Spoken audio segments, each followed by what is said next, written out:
December 10th, 1897, on that day, in a peaceful town by the sea in Sicily called Terrascini, while fishermen were pulling in their fishing nets, just before the sun came up, a baby boy was born. This child would grow up to control a huge secret empire built not on loud actions, but on quiet whispers. His name was Jeppe Zerilli. For more than 40 years, he became the hidden power behind every dark corner of Detroit. People gave him a special nickname, the Quiet Dome. He was a boss so careful and so organized that he took more secrets with him when he died than any gangster of his time. Tonight, we're going to step into his world.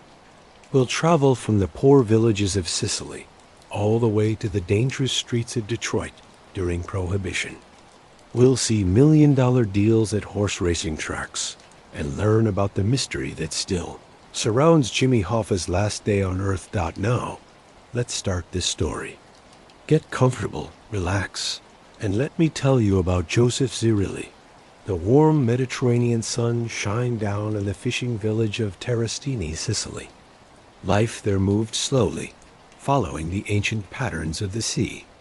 This small coastal town sat on the northwestern coast of Sicily, right between two other towns called Palermo and Trapani. It was home to fishermen, farmers, and families who had worked the same rocky land for hundreds of years. The year was 1897, and in a simple home, Anthony and Rosalie Zerilli welcomed their baby son into the world on December 10th. They gave him the name Jeppe. Terrascini was a place of big differences. It had beautiful natural scenery, but the people lived in terrible poverty. The bright blue-green waters of the Mediterranean Sea sparkled like jewels. But for most families, like the Zerillis, those waters meant extremely hard work, not fun or relaxation. The men went out before sunrise in small fishing boats and came back many hours later with whatever fish the sea had provided. The women fixed torn fishing nets, preserved fish with salt, and raised children in tiny homes with dirt floors and almost no hope for a better future. Sicily in the late 1800s and early 1900s was a land filled with desperation. The island had become part of Italy only a few decades earlier, but this unification brought very few benefits to the southern areas. Actually, it made life even harder. Politicians from northern Italy looked at Sicilians as backward country people who were barely civilized. Taxes got higher while opportunities got fewer. The land was owned by just a handful of wealthy families. While most people struggled just to survive, it was in this difficult environment that young Jeppe grew up. He learned very early that the world was split into two groups, those who had power and those who didn't. He watched his father work until his hands were bleeding, only to see most of the money go to landlords and tax collectors. He saw how the local mafiosi, men of respect who worked outside the weak government system, could give protection, settle arguments between people, and make sure families weren't completely crushed by poverty and corruption. The Sicilian Mafia during this time wasn't yet the huge criminal empire it would later become. In many ways, it acted like a second government, filling the empty space left by a corrupt and faraway official government. Young Jeppe learned these important lessons, understanding that respect, loyalty, and fear were worth more than gold. But even in Terrascini, there weren't many opportunities. All around them, families were making a very difficult choice: stay and slowly starve, or risk everything on a dangerous journey to America. The stories that came back across the Atlantic Ocean were exciting and tempting. In America, people said a man could own his own land. He could work for fair pay. His children could go to school. The streets might not actually be paved with gold, but they offered something Sicily never could: a real chance. By 1914, Zerilli was 17 years old. He was strong and getting more and more restless. He had his father's dark features and his mother's smart, calculating intelligence. He spoke the rough Sicilian dialect of the streets, but he was also learning to read and write proper Italian. He understood that staying in Terrascini meant a life of fishing and poverty, of watching the horizon and dreaming of something more. That year, the Zerilli family made their big decision. Jeppy would go to America.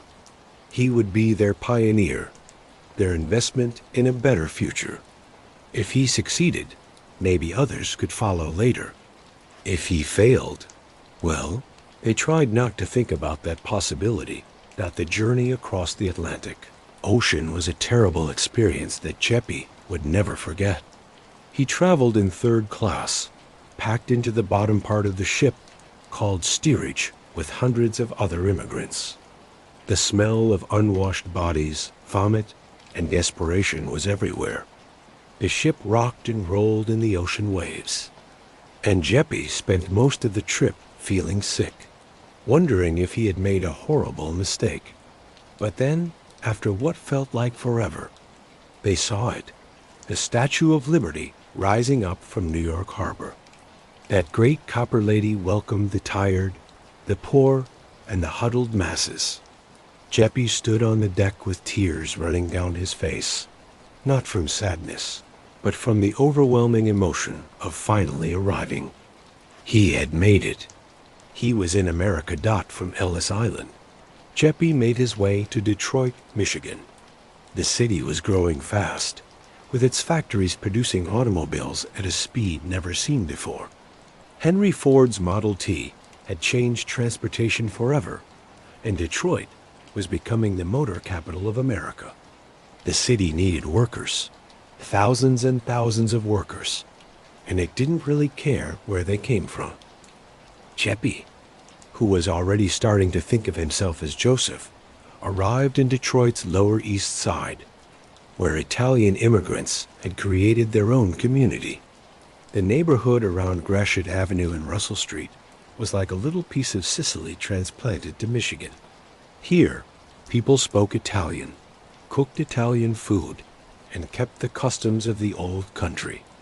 But it was also a place of opportunity and danger, where fortunes could be made and lives could be lost. Joseph found work with the Detroit Gas Company as a laborer. It was hard, dirty work, digging trenches, laying pipes, working in all kinds of weather, but it paid better than anything he could have earned in Terrascini. He rented a room in a boarding house with other Italian immigrants, saving every penny he could. At night, he worked on improving his English, learning the language of his new country, while never forgetting the language of his homeland. Detroit, in 1914, was a city of amazing contrasts. The automobile industry was creating millionaires overnight. The city's population was exploding, growing from 285,000 people in 1900 to over 465,000 by 1910, and it would reach nearly 1 million by 1920. Tall skyscrapers were being built downtown. Electric streetcars connected different neighborhoods. The city buzzed with the energy of progress and possibility. But underneath that shiny surface, other forces were working. Detroit's rapid growth had created opportunities not just for legitimate businessmen, but for those willing to work outside the law. Gambling places and brothels were thriving. Protection rackets preyed on immigrant shopkeepers. And as America moved toward prohibition, a new criminal empire was about to be born. Joseph Zerilli arrived in Detroit at a very important moment in American history. The temperance movement, which had been gaining strength for many years, was about to achieve its greatest victory. Michigan would pass its own prohibition laws in 1917, to 3 years before the rest of the nation followed with the 18th Amendment and the Volstead Act. The prohibition of alcohol would turn out to be the greatest gift organized crime could have asked for. Americans wanted to drink, and they would pay a lot of money to do so illegally. What resulted was the largest criminal enterprise in American history, and Detroit, with its closeness to Canada, would become ground zero for bootlegging.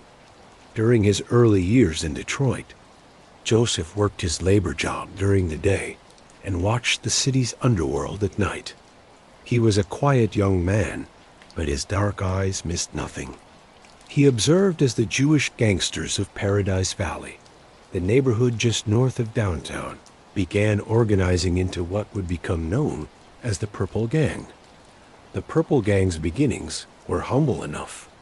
It started as a loose group of young Jewish criminals, children of immigrants from Russia and Poland who had settled in Detroit's Lower East Side, led by the Bernstein brothers, Abe, Joe, Raymond, and Isidore, along with Harry and Louis Fleischer. These young men started with small crimes, shoplifting, vandalism, and minor extortion. The name Purple Gang has many different stories about how it started. Some say it came from a conversation between two shopkeepers on Hastings Street who complained about the young troublemakers, saying they were tainted like rotten fruit purple. Others claim it came from a purple sweater worn at a gang meeting, or from the Purple Line Company taxi service that the gang controlled during the Cleaners and Dryers War. Whatever its origin, the name stuck, and it would become one of the most feared names in American criminal history. When Michigan went dry in 1917, the Purple Gang saw their big opportunity. Detroit sat directly across the Detroit River from Windsor, Ontario, where alcohol was legal and plentiful. All someone had to do was smuggle it across, and the Purple Gang was perfectly positioned to do exactly that. Joseph Zerilli watched this transformation with great interest. By 1920, he had made connections within Detroit's Italian community and had begun associating with the gangsters who controlled bootlegging in the Hamtramck and Lower East Side neighborhoods. He met Gaspar Milazzo, a fellow Sicilian from Castellammare del Golfo, who had become a major figure in Detroit's Italian underworld. Through Milazzo, Joseph began learning the real businesses that would make him wealthy: loan sharking, extortion, drug trafficking, labor racketeering, and illegal gambling.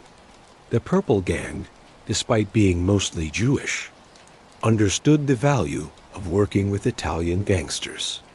The two groups had strengths that worked well together. The Purples were ruthless and fearless, willing to use extreme violence to protect their interests.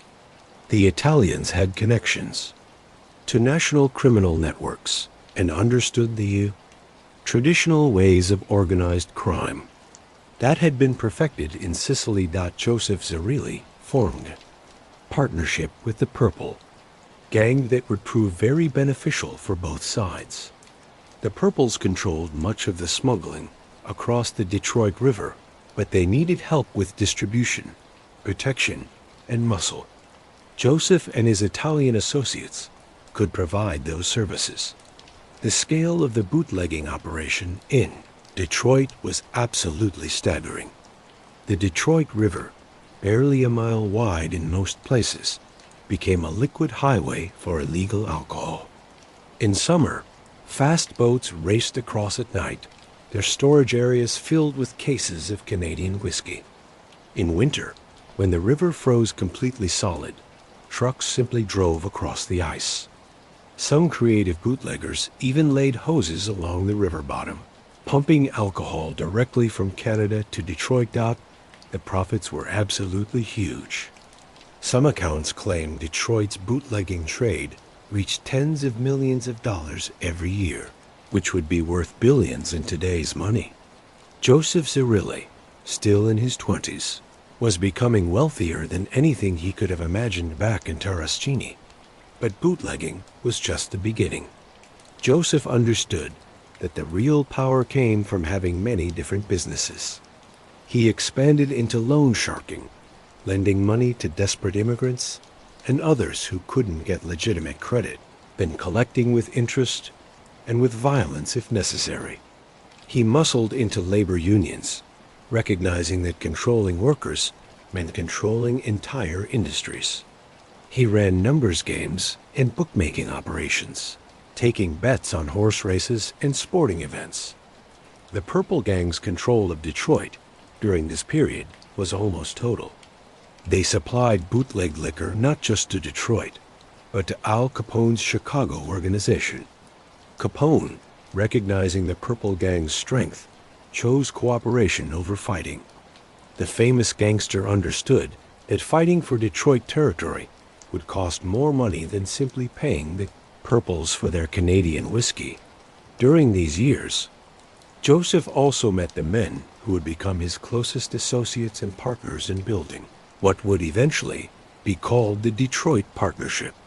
William Black Bill Tocco, born Guglielmo Vito Tocco in Tarastini, Sicily, the same hometown as Joseph, became like a brother to him. Angelo Meli, born in San Cataldo, Sicily, brought his own criminal expertise and connections. Together with other Sicilian immigrants, they formed what became known as the East Side Faction. Operating out of Detroit's Italian neighborhoods, the alliance between these men was strengthened through marriage and blood. Joseph married Rosalie, who was connected to the Tocco family. These weren't just business partnerships.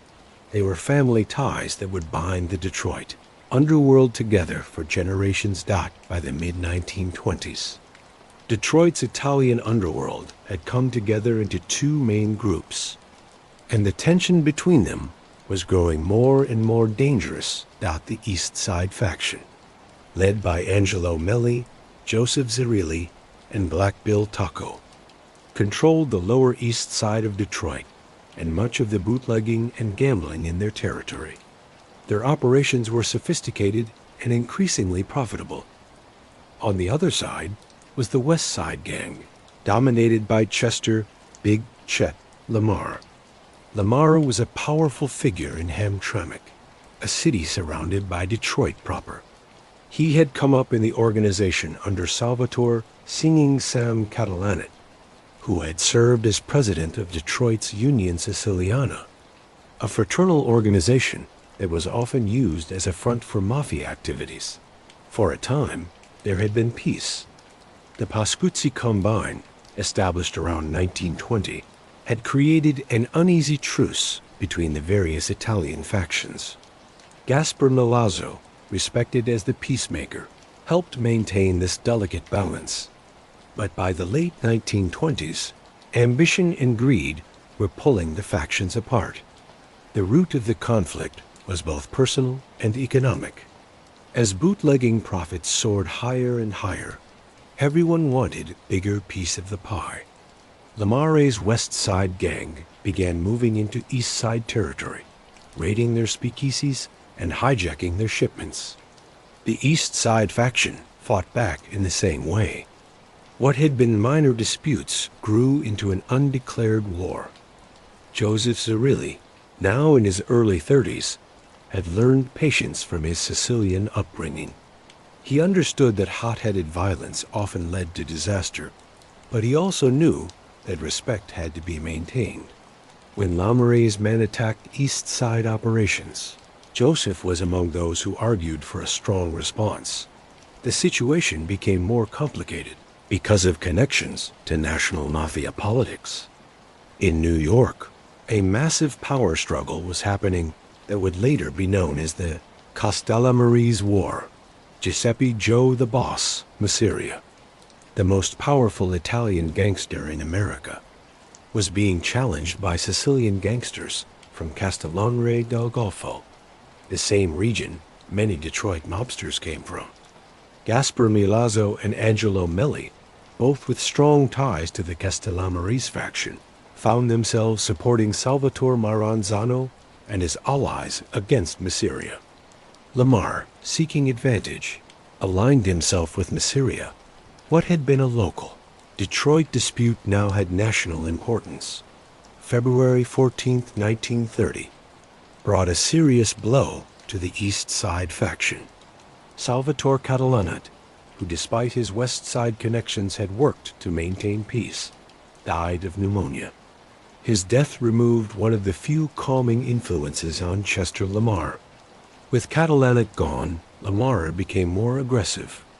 He began raiding East Side speakeasies and attacking their gambling operations with increasing frequency.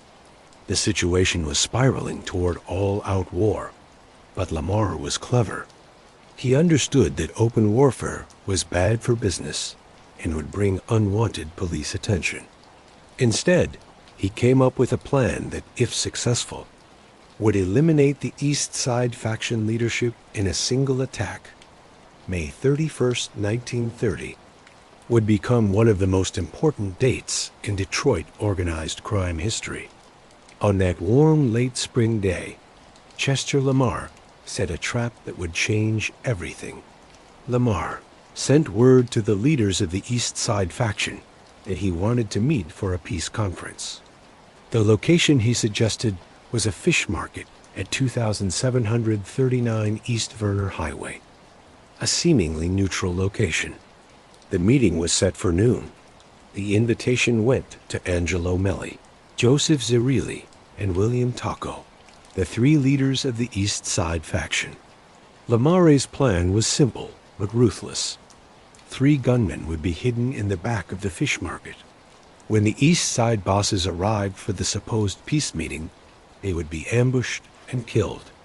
With the leadership eliminated, Lamare believed he could take control of the entire Detroit underworld. But Angelo Melli was no fool.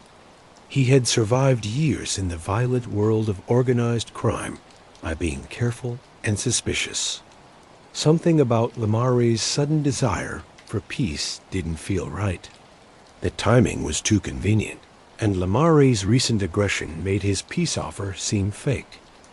Melli discussed the meeting with Zerilli and Tacco. All 3 men had the same gut feeling. This was a trap.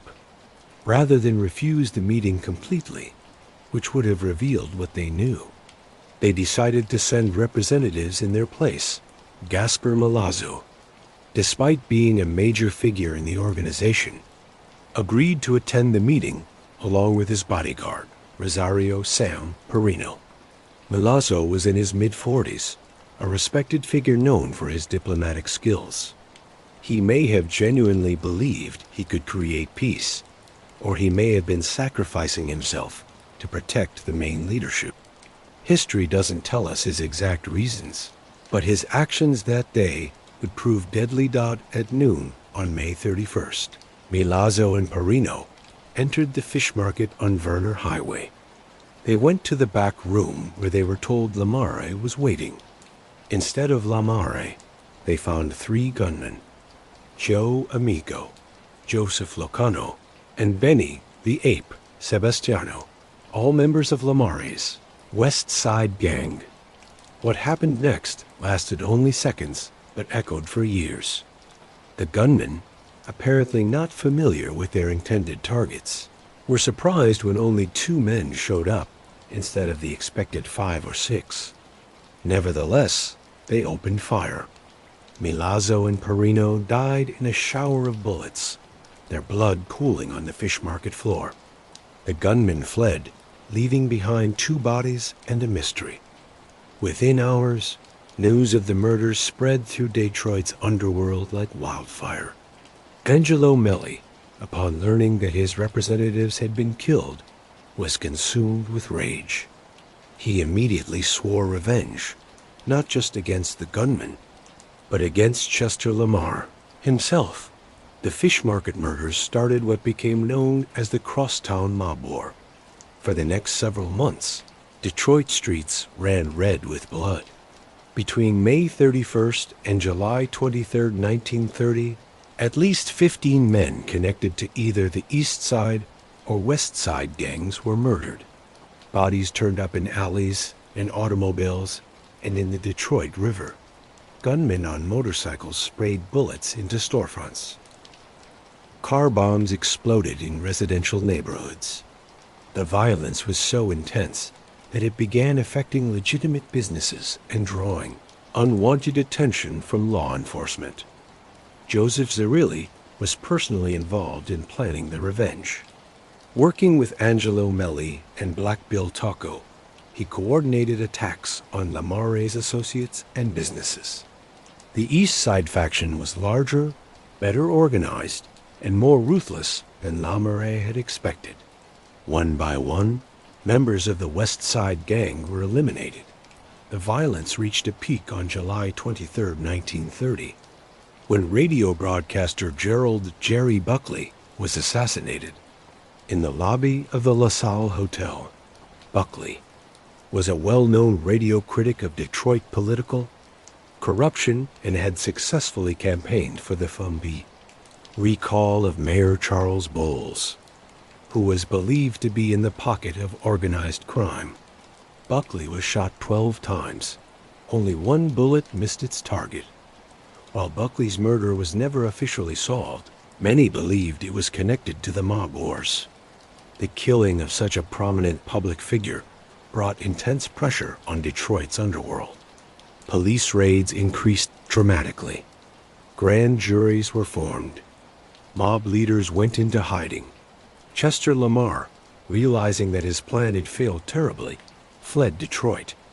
He reportedly hid out in New York for several months, protected by allies of Joe Masseria. But he couldn't stay away forever. He had business interests in Detroit, and eventually he believed enough time had passed. Meanwhile, in New York, the Castellamarese War was reaching its end. Joe Masseria was killed in April 1931, shot to death in a Coney Island restaurant. Salvatore Maranzano briefly became boss of bosses, before he too was killed in September 1931. Rising from the violence was a young, ambitious gangster named Charles "Lucky" Luciano, who had a revolutionary vision for organized crime in America. Back in Detroit, Joseph Zerilli and the East Side faction were hunting Chester Lamar. They had people watching his family and tracking his movements, waiting for him to make a mistake. Angelo Melli reached out to members of Lamare's own organization, offering them a choice: help eliminate Lamar or die alongside him. Joe Amico and Elmer Macklin, two of Lamare's trusted associates, were approached. These men had participated in the fish market murders and knew they were marked for death by the East Side faction. But they were offered a deal: deliver Lamar and they would be forgiven, perhaps even welcomed into the East Side organization. In early 1931, Lamar returned to Detroit. He had purchased a house at 1535 Granville Avenue and was attempting to rebuild his operations. He surrounded himself with bodyguards, but he couldn't avoid all human contact. And he still trusted Joe Amico and Elmer Macklin, who had been loyal soldiers. On the night of February 6, 1931, Lamar was at home with his bodyguard, Joe Girardi. His wife was there as well. At some point, Lamar asked his wife to drive Girardi somewhere, perhaps to pick up medication or run an errand. Accounts vary, but what's clear is that she left the house with the bodyguard. Shortly after they left, Joe Amico and Elmer Macklin entered the house. Lamar, who knew these men well and trusted them completely, was sitting at his kitchen table. They talked for a few minutes. Coffee was poured. Then, without warning, one of the men pulled out a gun and shot Chester Lamar twice in the head. When Mrs. Lamar returned home, she found her husband dead on the kitchen floor. Police were called and quickly identified the killers through fingerprints left on coffee cups. But by then, Amico and Macklin had disappeared into the protection of the East Side faction. Chester Lamar was 47 years old when he died. Police searching his home found an arsenal: 6 revolvers, a tear gas gun, 2 rifles, 4,000 rounds of ammunition, and several hand grenades. But none of it had saved him from the two men he trusted, Joseph Zerilli and Black Bill. Taco were brought in for questioning after Lamoureux's murder, but were quickly released when no evidence connected them to the killing. The message was clear. However, the East Side faction had won the war. The death of Chester Lamar marked the end of the Crosstown Mob War and the beginning of a brand new era for Detroit's organized crime. With the West Side gang leaderless and destroyed, the time had come to bring everything together under one organization. In New York, Lucky Luciano was putting into action his vision for American organized crime.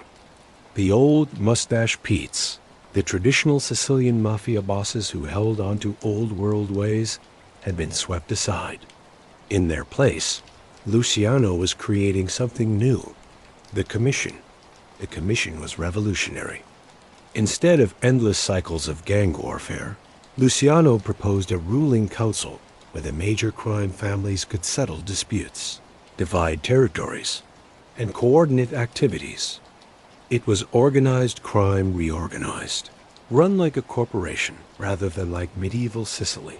The original commission, formed in 1931, consisted of 7 family bosses.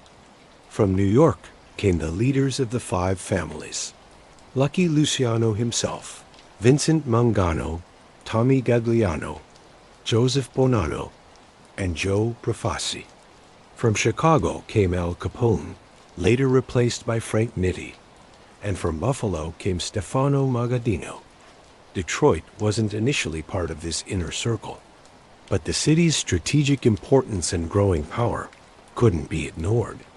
The Detroit Partnership controlled bootlegging routes from Canada, had influence over important labor unions, and most importantly, had demonstrated a stability that many other cities lacked.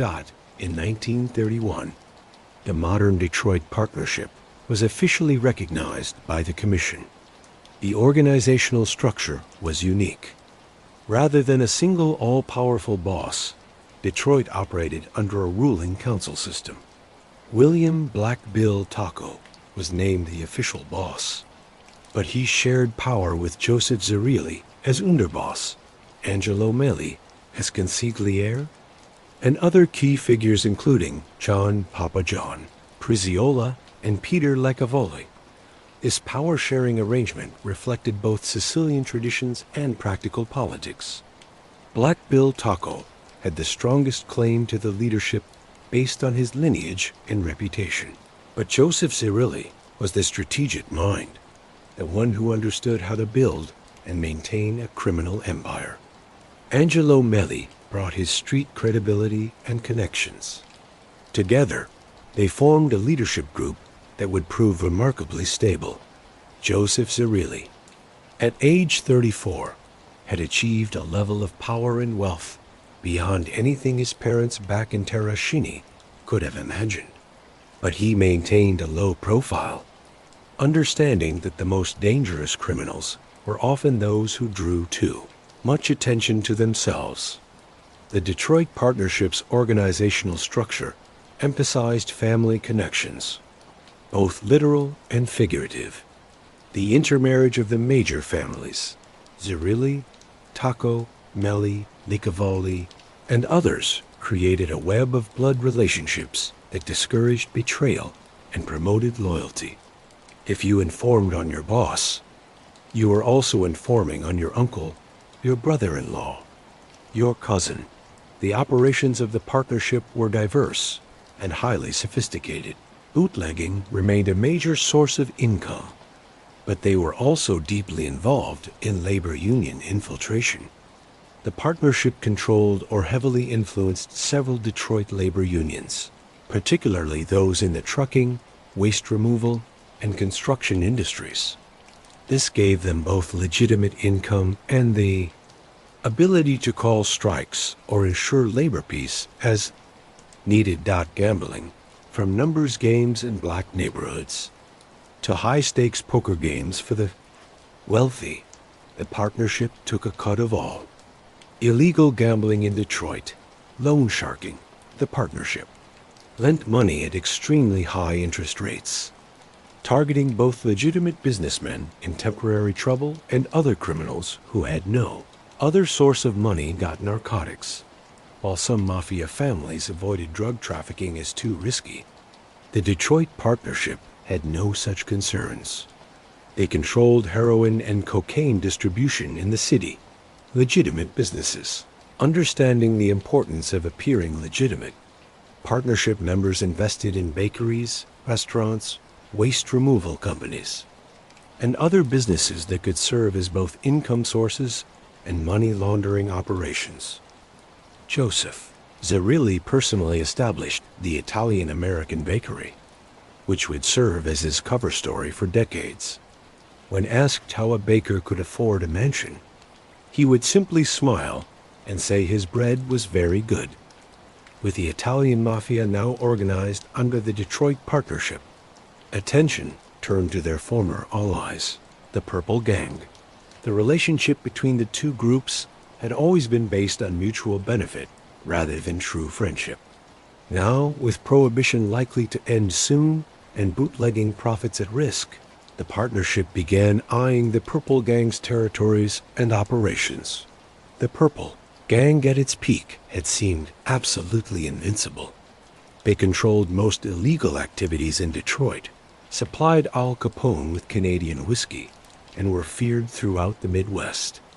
But by the early 1930s, internal conflicts and reckless violence were weakening the organization. The beginning of the end came on September 16, 1931, in an incident that would become known as the Collingwood Manor Massacre. 3 Purple Gang members, Herman, Jaime, Paul, Isidore, Izzy Sutker, and Joe Lebovitz, had been double-crossing the gang, conducting unauthorized operations and keeping profits that should have been shared. Raymond Bernstein, one of the founding brothers of the Purple Gang, decided these men needed to be eliminated. He set up a meeting at the Collingwood Manor apartments, supposedly to discuss a new bootlegging partnership. The 3 men arrived unarmed, believing they were there for a business discussion. Instead, they were met by Purple Gang enforcers Irving Milberg, Harry Keywell, and others. After some conversation, the enforcers stood up and opened fire. All 3 men were killed in a hail of bullets. The murders might have gone unsolved, except for one problem. Sol Levine, the man who had driven the victims to the meeting, was caught by Detroit police. Levine, terrified for his own life and facing murder charges, agreed to testify against the gang. His testimony was devastating. Irving Milberg, Harry Keywell, and Raymond Bernstein were convicted of first-degree murder and sentenced to life in prison. The convictions of such high-ranking Purple Gang members sent shockwaves through Detroit's underworld. The gang that had once seemed untouchable was falling apart. Joseph Zerilli and the Detroit Partnership watched this internal collapse with great interest. They had the opportunity to eliminate a powerful rival without firing a shot. The Purple Gang was destroying itself. Over the next several years, the partnership systematically moved against the weakened Purple Gang operations. Members who had escaped prosecution found themselves facing a choice: join the Italian organization or face elimination. The murders continued throughout the early 1930s. Harry Millman, once a feared Purple Gang enforcer, was shot to death in a Detroit restaurant in 1937. Abe Axler and Eddie Fletcher, Purple Gang enforcers tied to multiple murders, were found dead in November 1933, their bodies left in an alley, shot execution style. They had outlived their usefulness. One of the most gruesome discoveries was the bodies of 2 Purple Gang members found floating in the Detroit River, their arms intertwined. The media dubbed them the Siamese twins murder, and it became a symbol of the Purple Gang's violent end. By 1935, the Purple Gang had effectively ceased to exist as a unified organization. Some members had been killed, others imprisoned, and still others had fled Detroit or retired from criminal life. The few who remained operated as independent criminals or had been absorbed into other organizations, including the Detroit Partnership. The fall of the Purple Gang left the Detroit Partnership as the undisputed rulers of the city's underworld. Joseph Zerilli, working behind the scenes with Black Bill Taco and Angelo Melli, had brought together control over bootlegging, gambling, labor racketeering, and other criminal enterprises. But 1933 brought a new challenge. The 21st Amendment repealed prohibition. The golden age of bootlegging was over. Many gangsters who had built empires on illegal alcohol found themselves scrambling for new sources of money. Some crime families collapsed entirely without bootlegging profits. The Detroit Partnership, however, adapted successfully. Under Joseph Zerilli's guidance, they had already been diversifying their operations. The end of prohibition hurt, but it didn't destroy them. They simply shifted their focus to other activities: labor unions, legitimate businesses, and increasingly sophisticated gambling operations. In 1936, Joseph Zerilli took operational control of the Detroit Partnership. Black Bill Taco remained the official boss, but everyone in the organization understood that Zerilli was making the real decisions. It was an arrangement that suited both men. Taco had the prestige and legitimacy that came with being the nominal boss, while Zerilli had the power to actually run things. This transition marked the beginning of what would become the most stable period in the Detroit Partnership's history. While other mafia families around the country were torn apart by internal conflicts, power struggles, and law enforcement pressure, Detroit remained remarkably peaceful and profitable. Zerilli's management style was unique among American mafia bosses. Unlike Al Capone, who sought publicity and lived lavishly in the spotlight, Zerilli cultivated obscurity. Unlike the bosses in New York, who were constantly competing for position, Zerilli maintained his power through careful consensus building and the intermarriage policy that bound the major families. Together, the Detroit Partnership under Zerilli's control operated more like a modern corporation than a traditional mafia family. There were clear lines of authority, but also room for discussion and planning. Major decisions were made by the ruling council, which prevented any single individual from becoming too powerful or too reckless.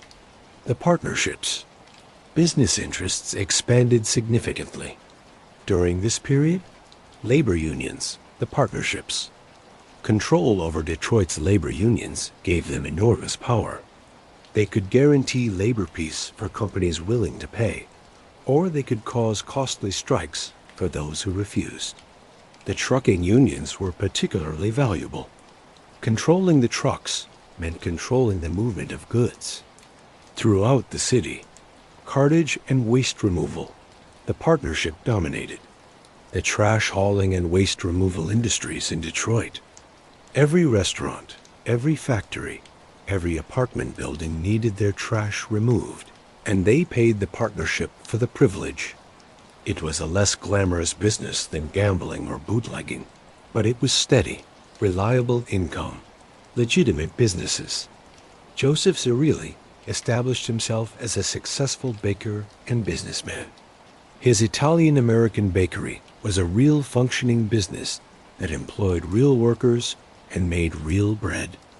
But it also served as a perfect cover for his criminal activities and a way to launder money from illegal operations.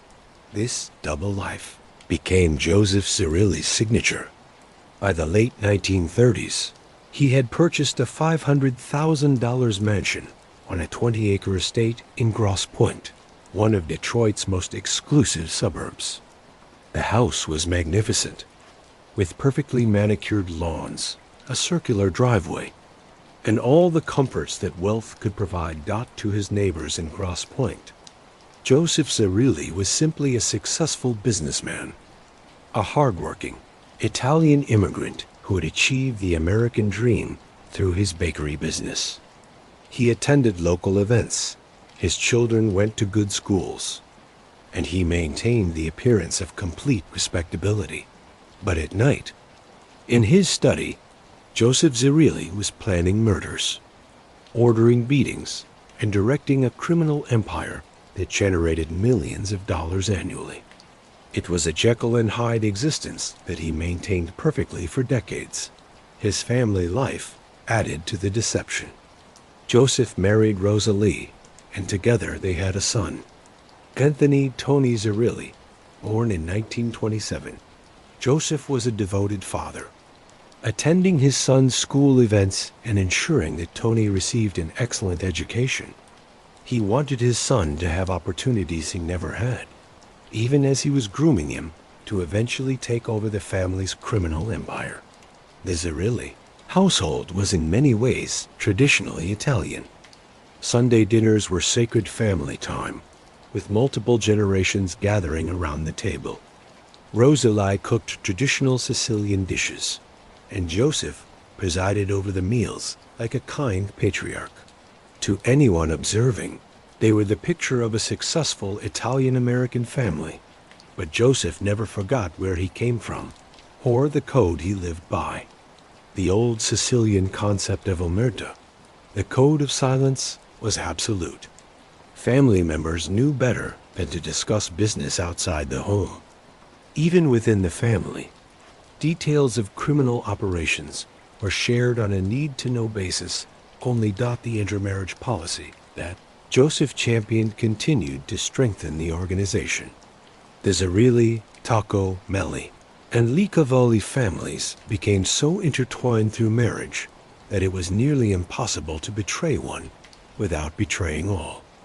This created a level of organizational security that other mafia families could only envy. The Japanese attack on Pearl Harbor on December 7, 1941, changed America forever. The nation prepared for total war, and Detroit's factories shifted from producing automobiles to producing tanks, aircraft, and weapons. The city became known as the arsenal of democracy, and its industrial output would prove crucial to Allied victory. For the Detroit Partnership, World War II presented both challenges and opportunities. Many younger members of the organization were drafted into military service. Government rationing created new black markets for gasoline, rubber, meat, and other restricted goods. And the massive influx of workers to Detroit's defense plants created new opportunities for gambling, loan sharking, and other traditional mob activities. Joseph Zerilli, in his mid-40s and with a legitimate business, was exempt from military service. He watched as other mafia families around the country struggled with wartime disruptions. In New York, several families saw their membership reduced as young soldiers went to war. Some mafia leaders faced investigations for draft evasion or black market activities. Zerilli navigated the war years with characteristic caution. The Detroit Partnership did engage in black market activities. It would have been foolish not to, given the enormous profits available, but they were careful not to become too greedy or to draw attention from federal investigators.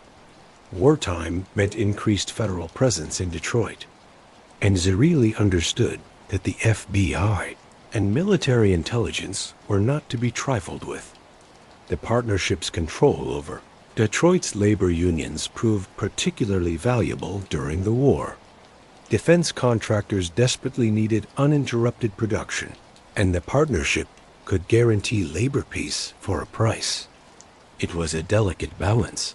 They couldn't be seen as unpatriotic or as hindering the war effort, but they also weren't going to miss the opportunity to profit from the situation. Joseph Zerilli also used the war years to strengthen relationships with other mafia families around the country. He traveled to New York, Chicago, and other cities, meeting with other bosses and cementing alliances. These weren't social visits. They were business trips where territories were defined, partnerships were formed, and disputes were resolved before they could grow into violence. One of the remarkable aspects of the Detroit partnership during this period was the almost complete absence of internal violence.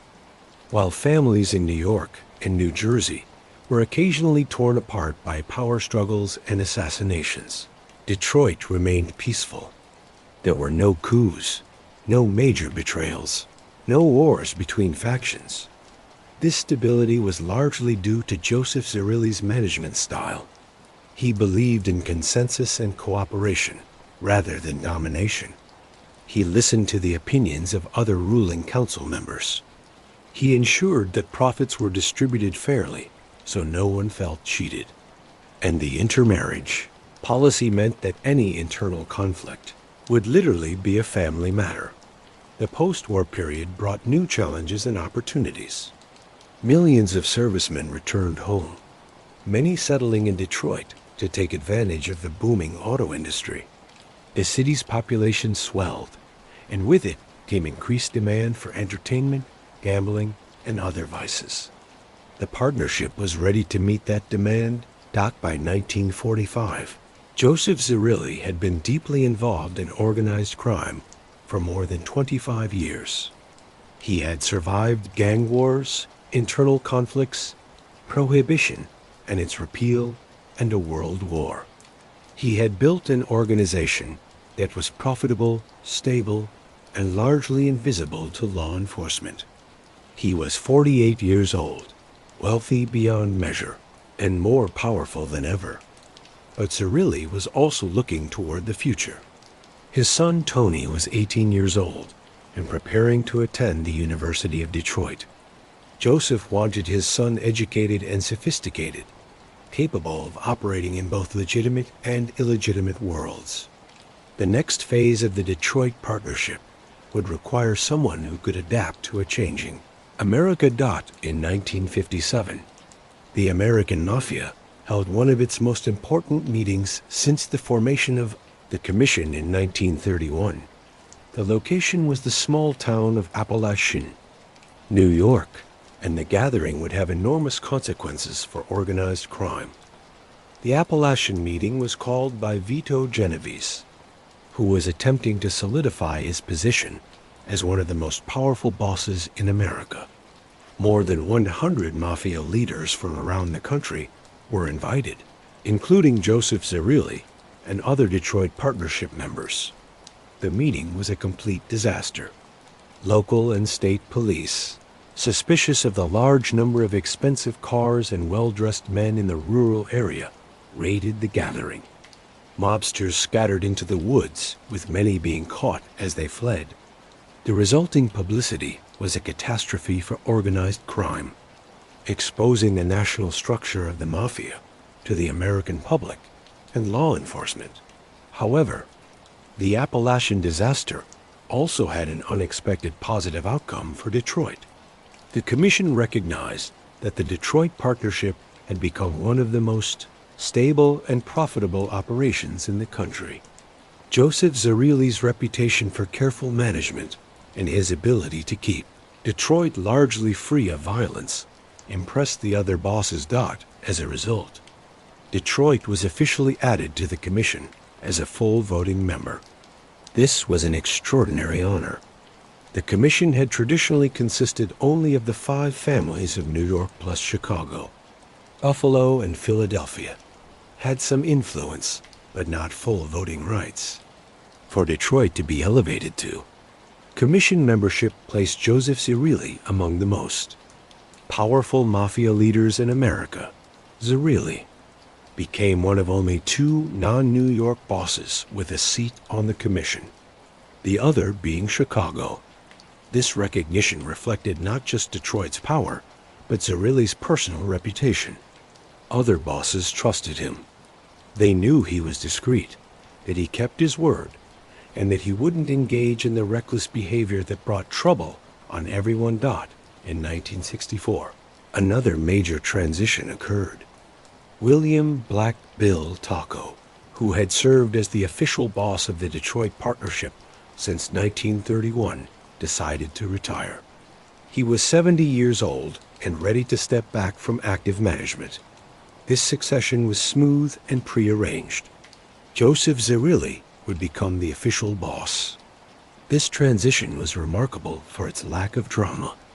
In New York, boss successions often resulted in bloodshed as rivals fought for control. But in Detroit, Taco's retirement and Zerilli's elevation were accepted by everyone in the organization. Zerilli had been the real power for years. Making it official simply recognized reality. At 67 years old, Joseph Zerilli was now officially the most powerful gangster in Detroit. But his elevation came with increased scrutiny. The FBI, under the aggressive leadership of J. Edgar Hoover, was intensifying its focus on organized crime. The infamous Top Hoodlum program had placed mafia leaders under constant surveillance.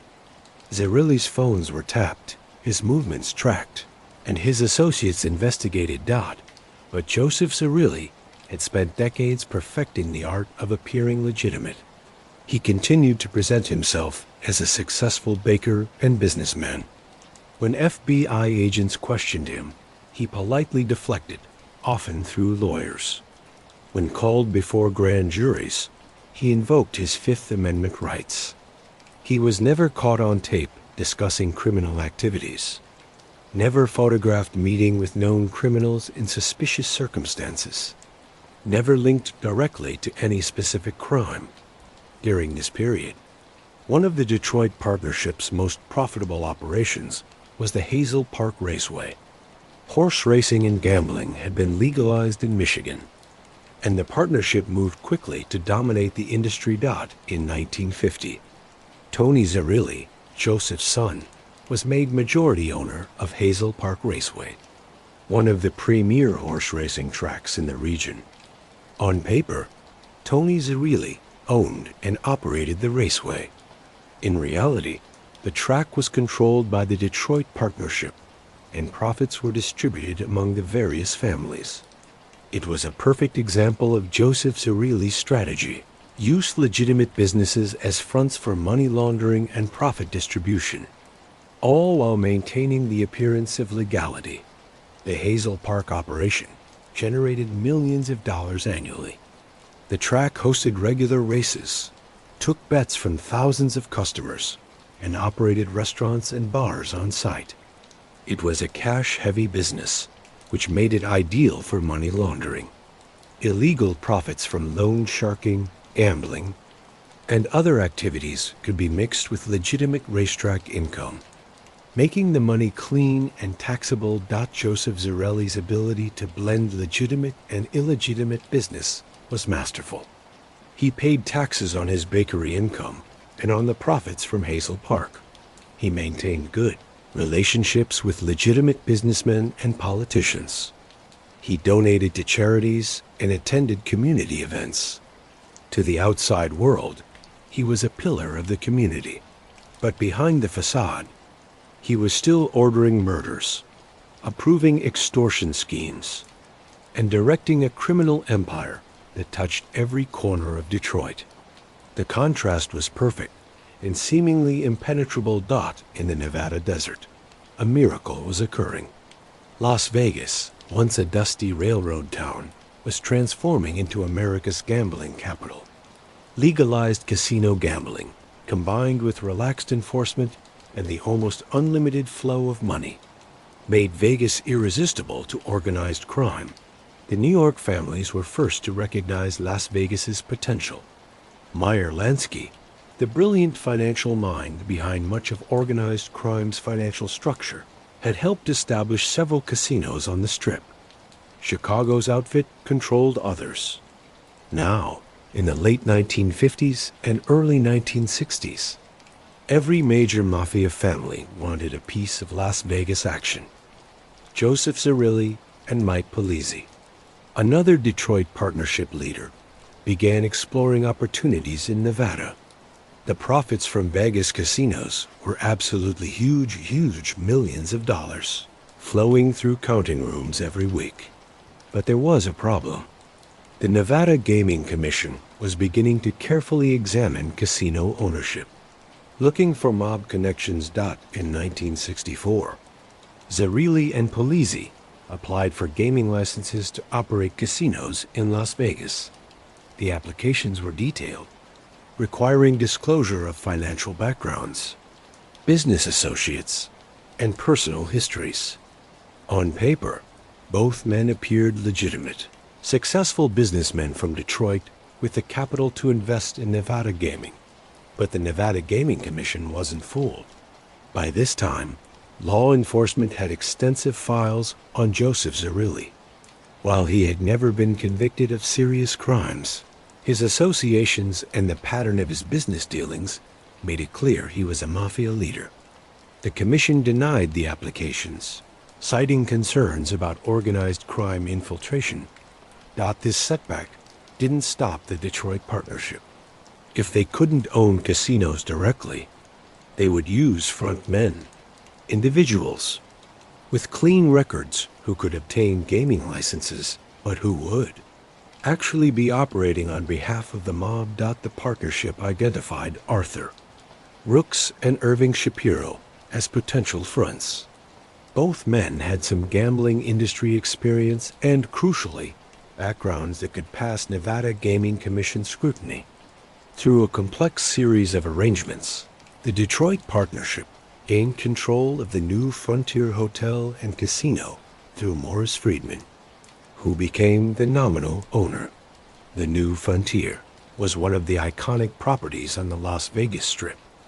Originally opened as the Last Frontier in 1942, it had been rebuilt and expanded into a major casino resort. It featured a casino floor, showroom, restaurants, and a hotel tower. In the early 1960s, it was generating substantial revenue, but the real profits came from skimming. Skimming was a simple but extremely effective fraud. Before the casino's revenue was officially counted and taxed, mob representatives would remove cash from the counting room. This money never appeared in any official records.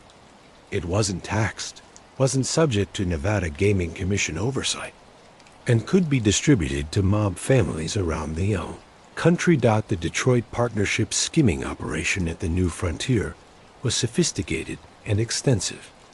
According to later testimony and FBI investigations, they were removing approximately $250,000 per month from the casino, roughly $3 million per year.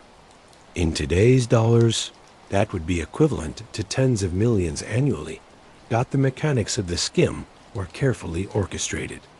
Trusted partnership members would be placed in key positions within the casino, in the accounting room, in management, in security. These individuals would ensure that certain amounts of cash were diverted before official counts were made. The money would then be transported out of the casino, often in ordinary luggage or vehicles, and distributed to partnership leaders. Joseph Zerilli, now in his 60s, made regular trips to Las Vegas. Officially, he was visiting the city as a tourist or checking on business investments. In reality, he was overseeing the partnership's Vegas operations, meeting with associates, and collecting his share of the skim. Las Vegas in the 1960s was a mobster's paradise. The city's entire economy was built on gambling, entertainment, and excess.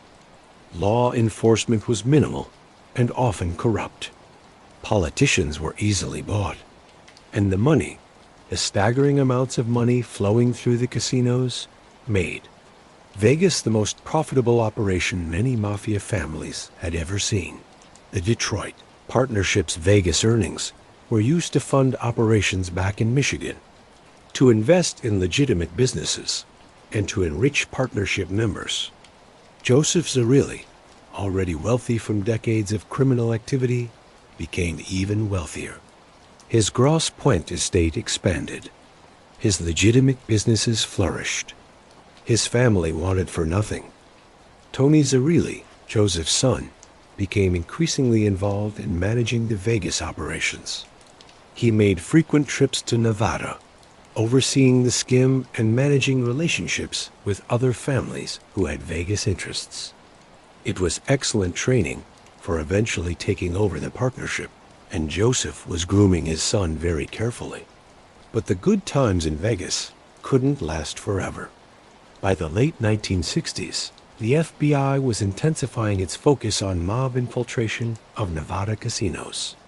The Bureau had developed sophisticated surveillance techniques, including wiretaps and hidden cameras. They were building cases against casino operators and mob leaders, documenting the skimming operations in meticulous detail. The Detroit partnership tried to be careful, but the scale of their operation made complete secrecy impossible. Too many people were involved. Too much money was moving. Too many conversations were happening in places that might be bugged in 1970. After more than 40 years of running the Detroit partnership, first from behind the scenes, then officially as boss, Joseph Zerilli decided it was time to retire. He was 73 years old, had accumulated enormous wealth, and had survived longer than almost any other mafia boss in America. He had never served significant prison time, had maintained the partnership's stability and profitability, and had earned the respect of every major crime family. The succession was once again remarkably smooth. Tony Zerilli, Joseph's son, was named the new boss of the Detroit partnership. He was 43 years old, educated at the University of Detroit, experienced in both legitimate and illegitimate business, and had been carefully prepared for this role. It was an extremely rare occurrence in American mafia history for a boss to successfully hand power to his son. Most bosses either died violently, were imprisoned, or saw their sons reject the life of organized crime. But Joseph Zerilli had managed to create a true dynasty. For a few years, everything seemed to continue smoothly. Tony Zerilli ran the partnership with his father's guidance, maintaining the same careful management style that had made Detroit so stable. The Vegas operations continued to generate enormous profits. The partnership's traditional Detroit rackets, labor unions, waste hauling, gambling, loan sharking remained profitable, but federal investigators had been building their case for years. In 1973, the hammer fell. Tony Zerilli was indicted for his role in the skimming operation at the New Frontier Hotel and Casino. The indictment was detailed and damning, including wiretap evidence, testimony from casino employees, and financial records that documented the fraud. The trial was a major blow to the Detroit partnership's carefully maintained low profile. For decades, Joseph Zerilli had avoided this kind of attention. But now his son, his chosen successor, was facing serious federal charges that exposed the family's criminal activities to public scrutiny. In 1974, Tony Zerilli was convicted and sentenced to 4 years in federal prison. For Joseph Zerilli, now 77 years old and enjoying what he thought would be a peaceful retirement, this was absolutely devastating. His son, whom he had groomed so carefully, had failed. The dynasty was in jeopardy. But Joseph Zerilli was nothing if not practical. The Detroit partnership couldn't be left without strong leadership. Other families would view weakness as an opportunity. Internal rivals might emerge. Federal investigators would press their advantage. So in 1975, at 78 years old, Joseph Zerilli came out of retirement and resumed control of the Detroit partnership. It was an extraordinary moment, a retired mafia boss returning to active duty because his son had been imprisoned. It spoke to Zerilli's dedication to the organization he had built, but also to his disappointment in Tony's failure. Those who knew Joseph Zerilli during this period said he was different. The easy confidence that had characterized his earlier years was replaced by a kind of weary determination. He was an old man doing a young man's job, and he knew it. But he also knew that no one else in the organization had his experience, his connections, or his ability to maintain stability. The Detroit partnership in 1975 was still powerful, but cracks were showing. The younger generation of mobsters was less disciplined, more likely to draw attention with flashy lifestyles and careless violence. Federal law enforcement was better equipped and more determined than ever. The golden age of American organized crime was ending, and men like Joseph Zerilli were dinosaurs from a different era. The same year that Joseph Zerilli came out of retirement, another major crisis was developing, one that would become one of the most famous mysteries in American history. Jimmy Hoffa, the legendary president of the International Brotherhood of Teamsters, had been released from federal prison in 1971 after President Richard Nixon commuted his sentence. Hoffa had been one of the most powerful labor leaders in America, controlling a union with nearly 2 million members and a pension fund worth billions of dollars. Detroit Partnership had a long and complex relationship with Jimmy Hoffa. Zerilli and other partnership leaders had helped Hoffa rise to power within the Teamsters. The union's Detroit Local 299 was heavily influenced by the partnership, and Hoffa had shown his gratitude over the years by providing favorable loans from the Teamsters, pension fund, and ensuring labor peace when the partnership needed it. But Hoffa's relationship with the mob had also contributed to his downfall. His 1964 conviction for jury tampering and fraud was partially based on his corrupt dealings with organized crime figures. When he was released from prison in 1971, one of the conditions was that he couldn't resume union activity until 1980. Hoffa, however, was not a man who accepted forced retirement gracefully. He immediately began working to overturn the restriction on his union activities.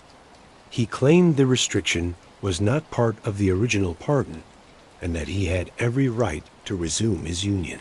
Leadership. The problem was that Frank Fitzsimmons, who had replaced Hoffa as Teamsters president, was doing very well in the role. Fitzsimmons was more compliant than Hoffa, easier for the mob to control, and less likely to attract law enforcement attention.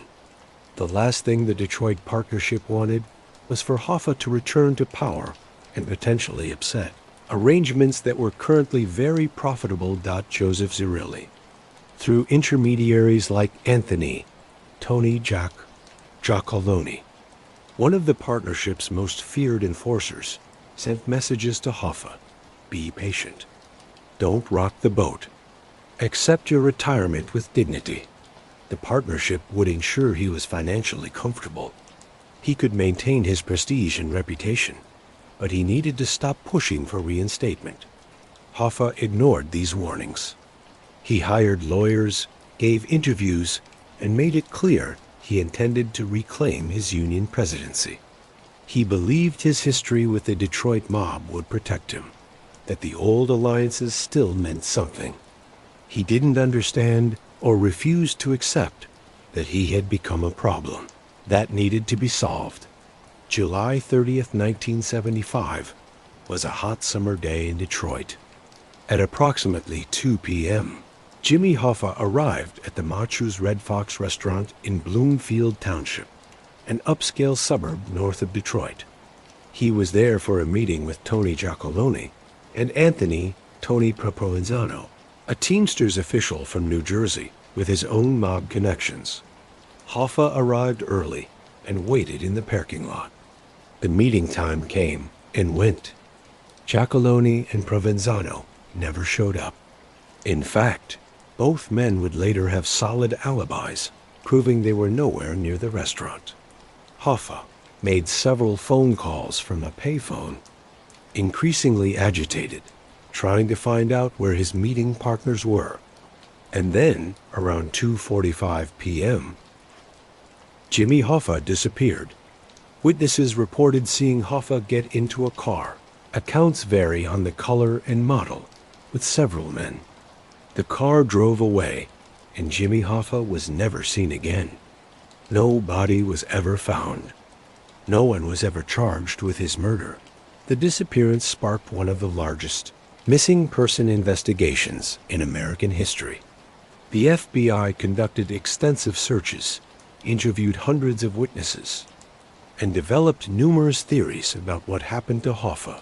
But decades later, the case remains officially unsolved. What did Joseph Zerilli know about Jimmy Hoffa's disappearance? Almost certainly everything.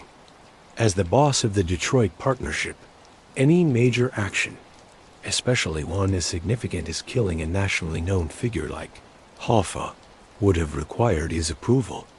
The decision to murder Hoffa would have been made at the highest levels of the organization, quite possibly with input from the commission. Years later, Tony Zerilli, Joseph's son, would make claims about Hoffa's burial location.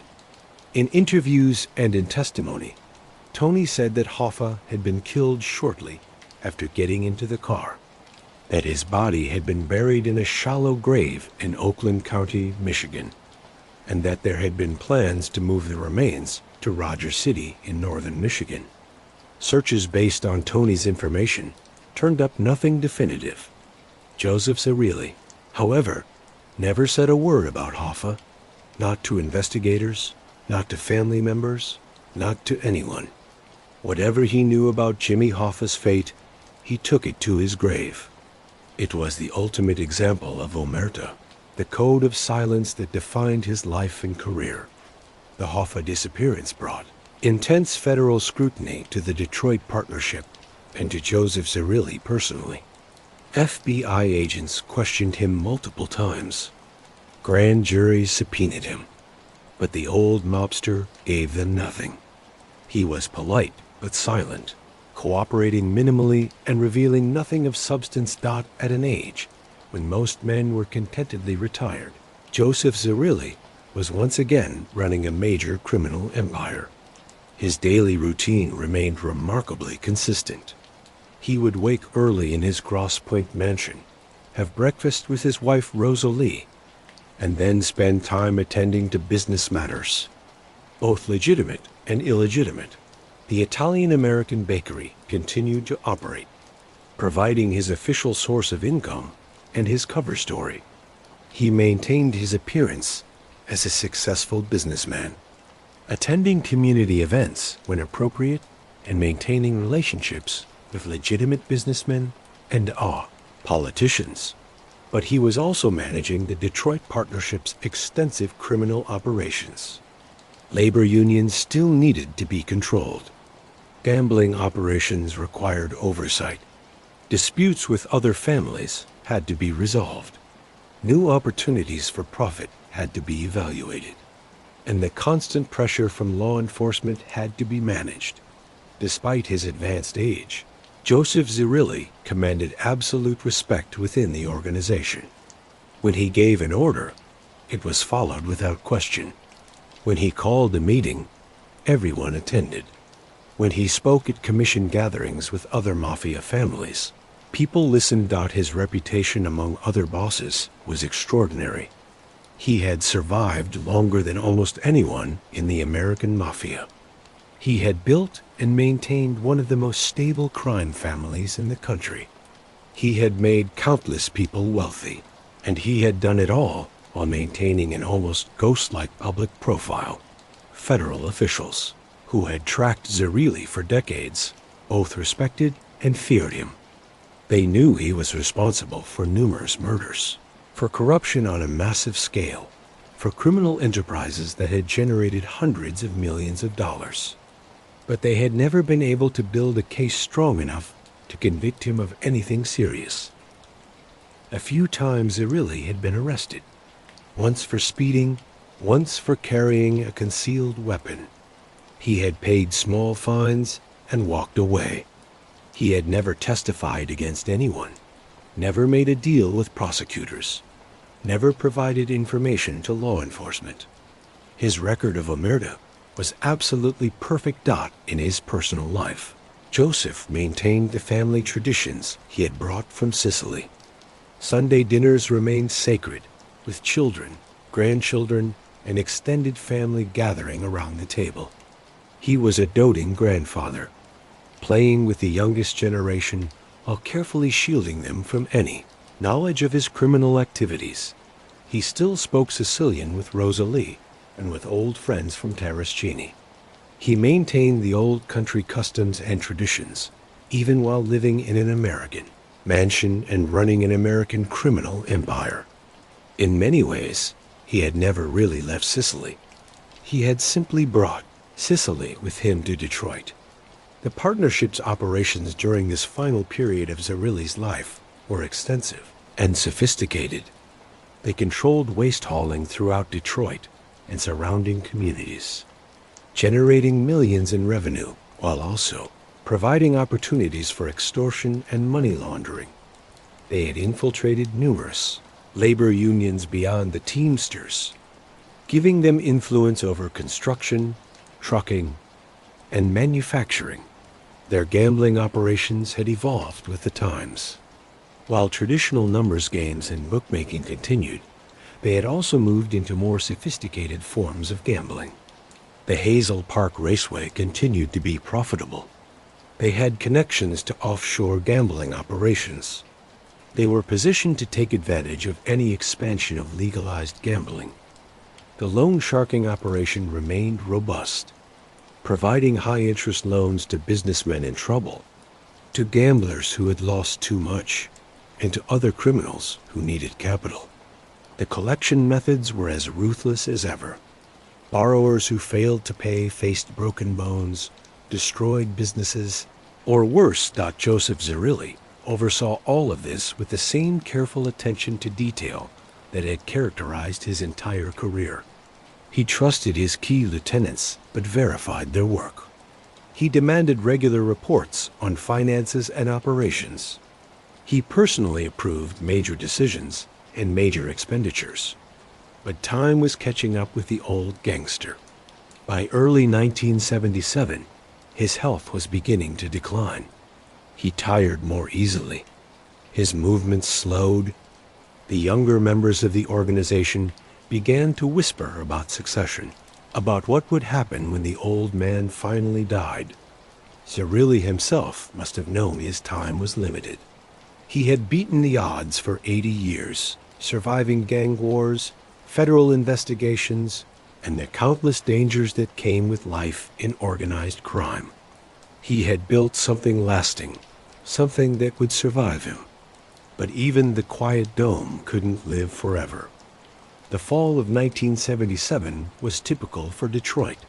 Crisp mornings, colorful leaves, the promise of winter approaching.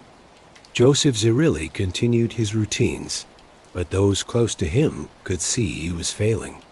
The energy that had sustained him through 8 decades was finally depleting. On October 30th, 1977, Joseph Zerilli died of natural causes at his Grosse Pointe estate. He was 79 years old. Unlike so many mafia bosses before him, he died in his own bed, surrounded by family. Having never served significant prison time, and having maintained his power and reputation until the end, the news of his death rippled through the American underworld. In Detroit, in New York, in Chicago, Las Vegas, and every city where organized crime operated, people took note. One of the last connections to the Mafia's golden age was gone. The immigrant boy from Terrascini, who had built a criminal empire, had finally met the only opponent he couldn't defeat, a federal official. Speaking anonymously to reporters after Zerilli's death, provided what might be his most fitting epitaph. He took more crime secrets to his grave than any boss who died in the past decade. It was absolutely true. Joseph Zerilli had lived by omerta more completely than perhaps any American gangster. He had never informed, never testified, never written a memoir, never given an interview. Whatever he knew about hundreds of crimes, murders, corruption, fraud, extortion died with him. The funeral was held at Mount Olivet Cemetery in Detroit, and it drew a crowd that would have made law enforcement agents very interested if they had been able to fully document it. Bosses from around the country sent representatives. The 5 families of New York were represented. Chicago sent people. Every major mafia family on the East Coast acknowledged his passing. But the funeral was also remarkably understated, befitting the man who had spent his life avoiding attention. There were no grand public displays, no elaborate ceremonies, no media circus. Joseph Zerilli was buried as he had lived, quietly, with dignity, surrounded by those who understood what he had accomplished. His death created an immediate power vacuum in the Detroit partnership. Tony Zerilli was still in prison, serving his sentence for the Las Vegas skimming conviction. Someone needed to take charge. John Priziola, one of the old guard members of the ruling council, briefly attempted to assert control. But Priziola was in his 70s and lacked Joseph Zerilli's authority and vision. The organization needed younger, more dynamic leadership.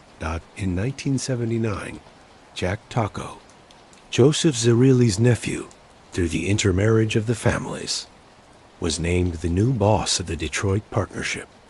Tony Zerilli, upon his release from prison, was made underboss. The dynasty continued, but it would never be the same without Joseph Zerilli's steady hand. The Detroit partnership would face challenges he had always managed to avoid or overcome. Law enforcement pressure increased. Internal discipline declined. The younger generation of mobsters lacked the old-timers' understanding of omerta and careful management. The golden age was over. Jack Taco and Tony Zerilli attempted to run the Detroit partnership using the model Joseph Zerilli had perfected: low profile, careful management, diversified operations, and absolute loyalty. For a while, it worked. Throughout the 1980s, the partnership continued to generate substantial profits from traditional rackets while adapting to a changing world. But the world was changing in ways that made the old methods increasingly difficult.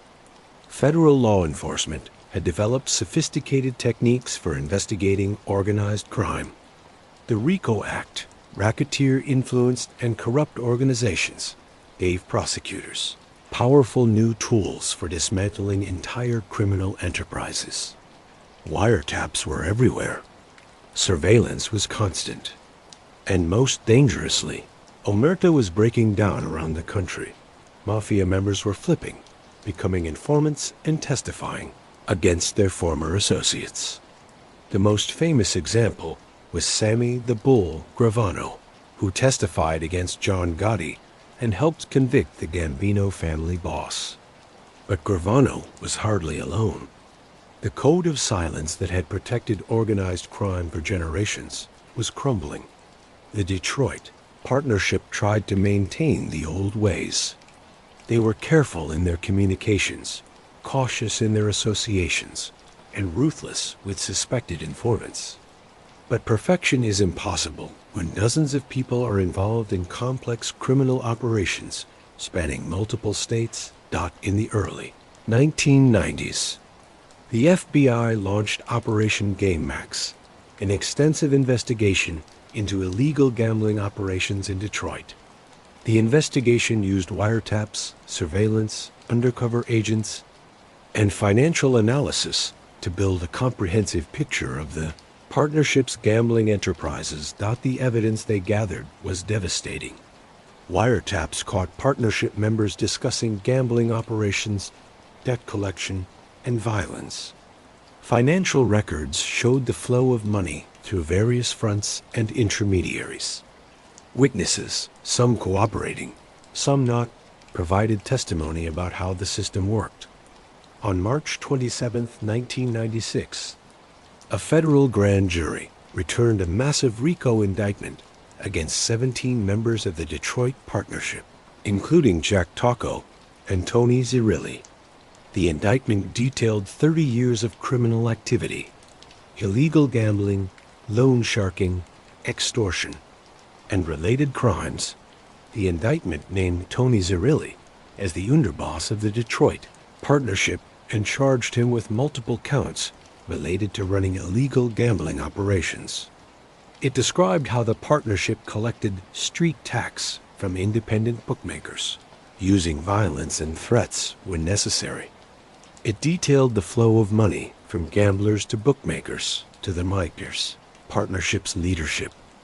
Tony Zerilli's trial was delayed several times due to his poor health.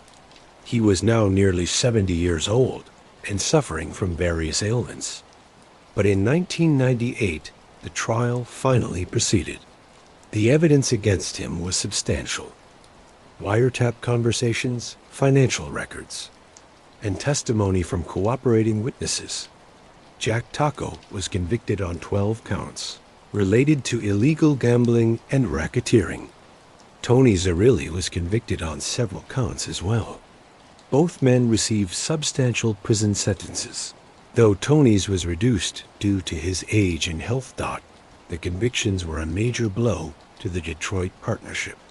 But the worst was yet to come. In 2000, something unthinkable happened, something that would have been absolutely impossible during Joseph Zerilli's lifetime. Nick Taco, Joseph Zerilli's grandson through the intermarried families, agreed to cooperate with federal prosecutors. He flipped, becoming the first member of the Detroit partnership's core families to break omerta and testify against his own relatives. Nick Taco's testimony was devastating to the partnership. He provided inside details of operations, identified other members, and confirmed information that prosecutors had gathered through other means.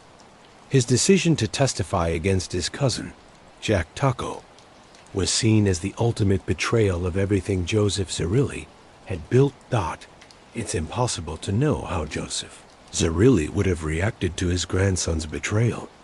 A man who had maintained perfect omerta for more than 60 years, who had taken countless secrets to his grave, who had built an organization based on blood loyalty.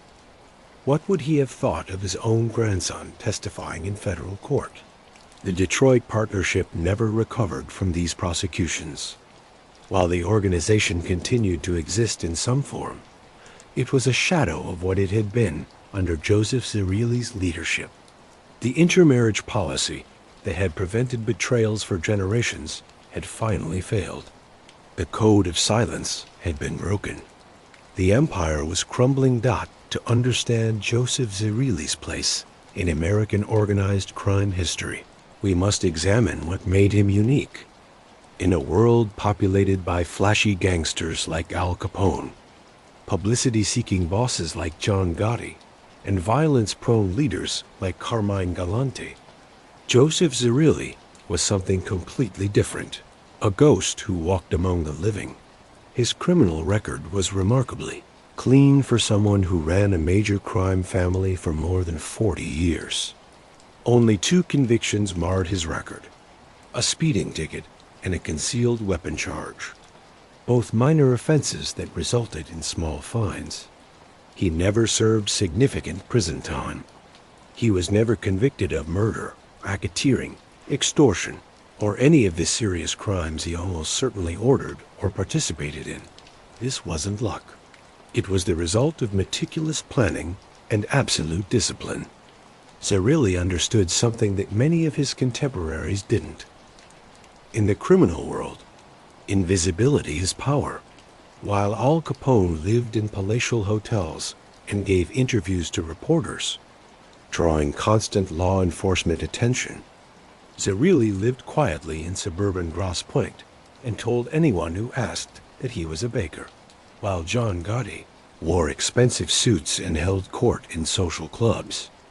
Ensuring he was constantly photographed and surveilled, Zerilli avoided cameras and conducted business in locations that changed regularly. Zerilli's management style was unique in the American Mafia. He believed in consensus rather than autocracy. The Detroit Partnership's ruling council structure meant that major decisions were discussed and debated rather than simply imposed from above. This approach had multiple advantages. It prevented resentment from building among ambitious subordinates. It ensured that decisions were well thought out rather than impulsive. And it distributed responsibility in ways that made prosecutions more difficult. The intermarriage policy was perhaps Zerilli's most brilliant innovation. By ensuring that the major families within the Detroit Partnership were bound together by blood and marriage, he created a web of loyalty that was extraordinarily difficult to break. If you informed on your boss, you were also informing on your uncle, your brother-in-law, your cousin's husband. The social and familial pressure to maintain omerta was enormous. This policy kept the Detroit Partnership remarkably free of internal violence. While the five families of New York were periodically torn apart by coups, assassinations, and power struggles, Detroit remained peaceful. There were no major wars between factions during Zerilli's tenure. The bosses changed through retirement or natural death rather than murder. This stability was itself a form of power. Partners could trust that agreements made today would still be honored tomorrow. Zerilli's single quotes S business acumen was sophisticated and forward-thinking.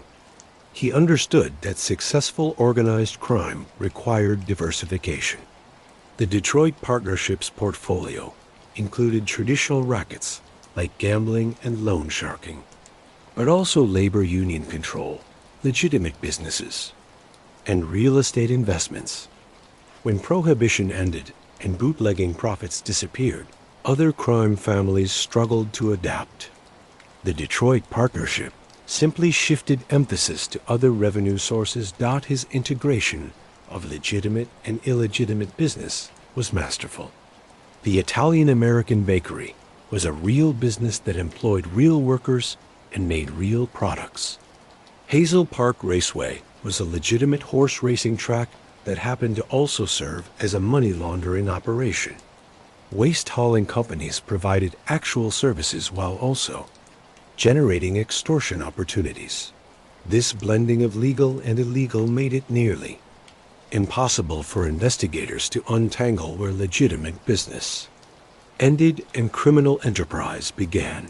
Zerilli's relationship with other mafia families was characterized by respect and careful diplomacy. He attended commission meetings when required, but never overreached, never tried to expand into territories controlled by other families. He was generous with his allies, sharing profits from joint ventures and honoring agreements. When disputes arose, he favored negotiation over violence. This approach earned him the respect of bosses around the country and ensured that the Detroit Partnership had powerful friends. Comparing Zerilli to other famous mafia bosses highlights his unique approach. Unlike Al Capone, who lived lavishly and courted publicity, Zerilli maintained a low profile and appeared to be a modest businessman. Capone's flashiness ultimately led to his downfall, convicted of tax evasion and dying in disgrace. Zerilli died wealthy, free, and respected. Unlike John Gotti, who seemed to enjoy being a celebrity gangster, Zerilli avoided media attention entirely. Gotti's ego and need for recognition made him a target. Zerilli's invisibility protected him. Unlike Carlo Gambino, who was also known for his low profile, Zerilli took it even further by maintaining the facade of a legitimate businessman rather than accepting his public identification as a mobster. Unlike Frank Costello, who maintained relationships with politicians and public figures, Zerilli kept such relationships carefully hidden and deniable. Zerilli was in many ways a perfect gangster, ruthless when necessary, diplomatic when possible, invisible at all times, and absolutely loyal to the code of omerta. He understood that in organized crime, longevity is the ultimate measure of success. And his 40-plus years at the top of the Detroit partnership proved his mastery of the craft. After Joseph Zerilli's death in 1977 and the subsequent prosecutions of the 1990s and 2000s, the Detroit partnership entered a long decline. Jack Taco continued to lead the organization until his death in 2014 at age 87. But the partnership was a much smaller force. The organization still exists in some form, according to law enforcement assessments, but it's a fraction of what it was during Zerilli's era. Current membership is believed to be perhaps a few dozen made members and associates. Compared to several hundred during the partnership's peak, revenue has declined dramatically. The organization's influence over labor unions and legitimate businesses has faded significantly. Several factors contributed to this decline. The RIHO Act gave prosecutors powerful tools for dismantling criminal enterprises. The breakdown of Omerta meant that informants could provide inside information that was previously impossible to obtain. Changes in American society, the decline of industrial Detroit, the movement of population to suburbs, the transformation of labor unions, eliminated many of the partnership's traditional power bases. But perhaps most importantly, the world simply changed in ways that made traditional mafia operations less viable. Modern businesses have sophisticated security and accounting systems that make infiltration difficult. Law enforcement has resources and technology that would have been unimaginable in Zerilli's era.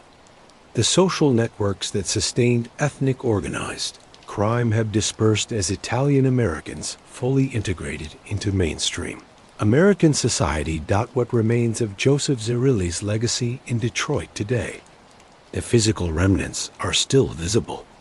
The mansion in Grosse Pointe still stands, now owned by other families, but still magnificent.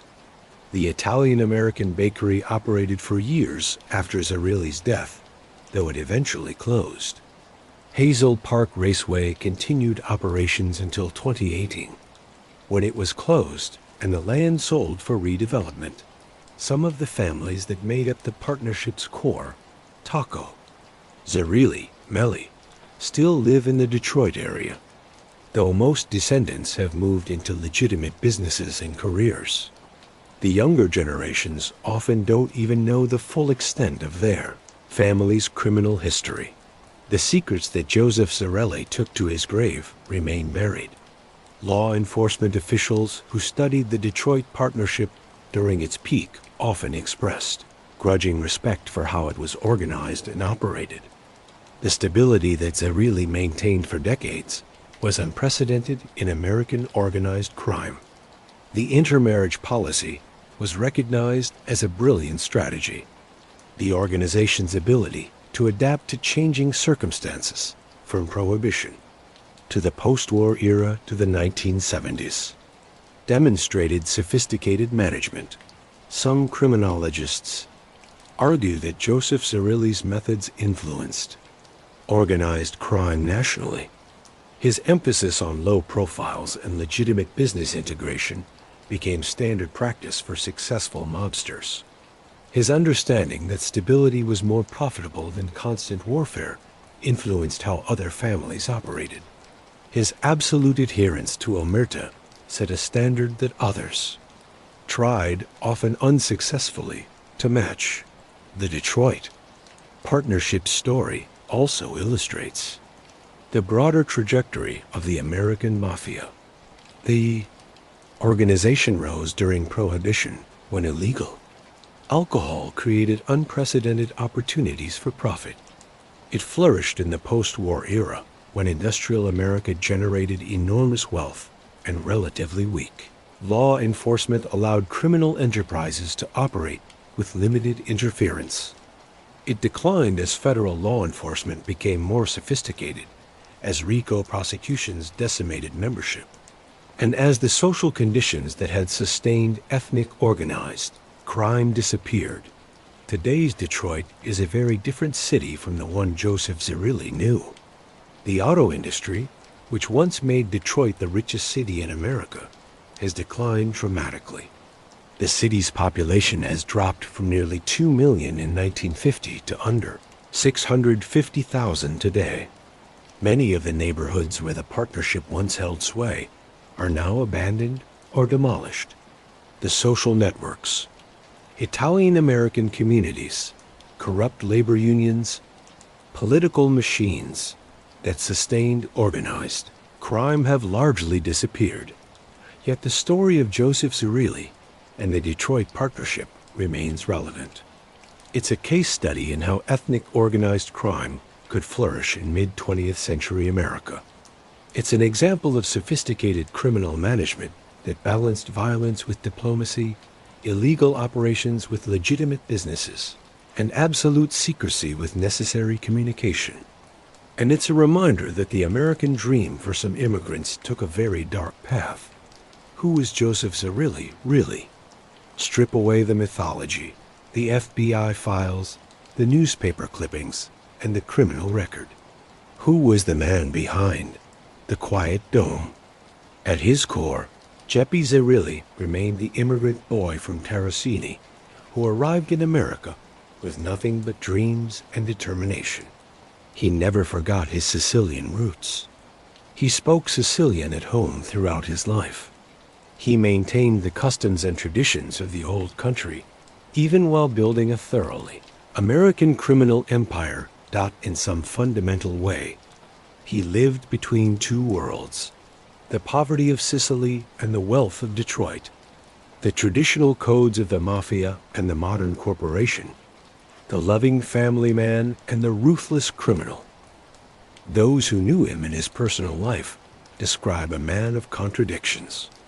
He was a devoted family man who attended his children's school events and doted on his grandchildren.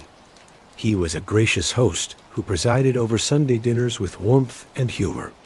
He was a generous friend who helped people in his community when they faced hardship. He maintained relationships from his early days in Detroit, never forgetting those who had helped him when he was a struggling laborer.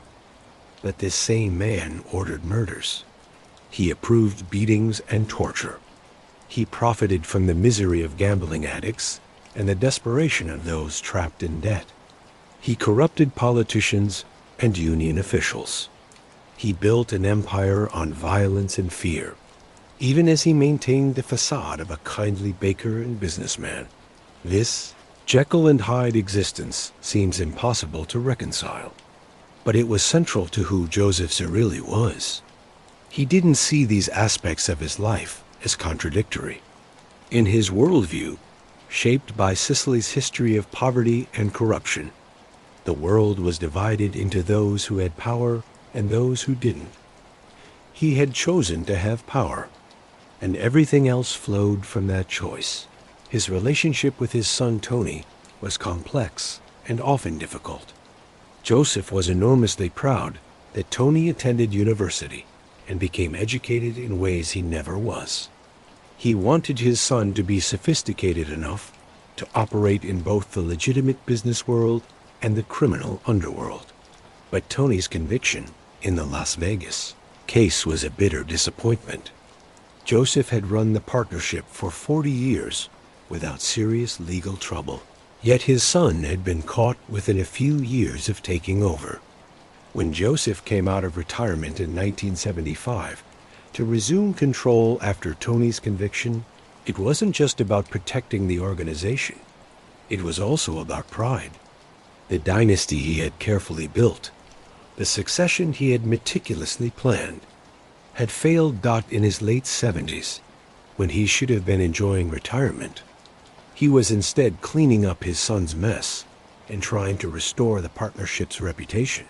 Yet, by all accounts, Joseph never publicly criticized Tony family loyalty, that Sicilian code that bound the partnership together, applied to his own family as well. Whatever disappointment or anger he felt, he kept private. Tony remained his son, his heir, and eventually his successor as underboss under Jack Taco. Joseph's marriage to Rosalie appears to have been traditional but stable.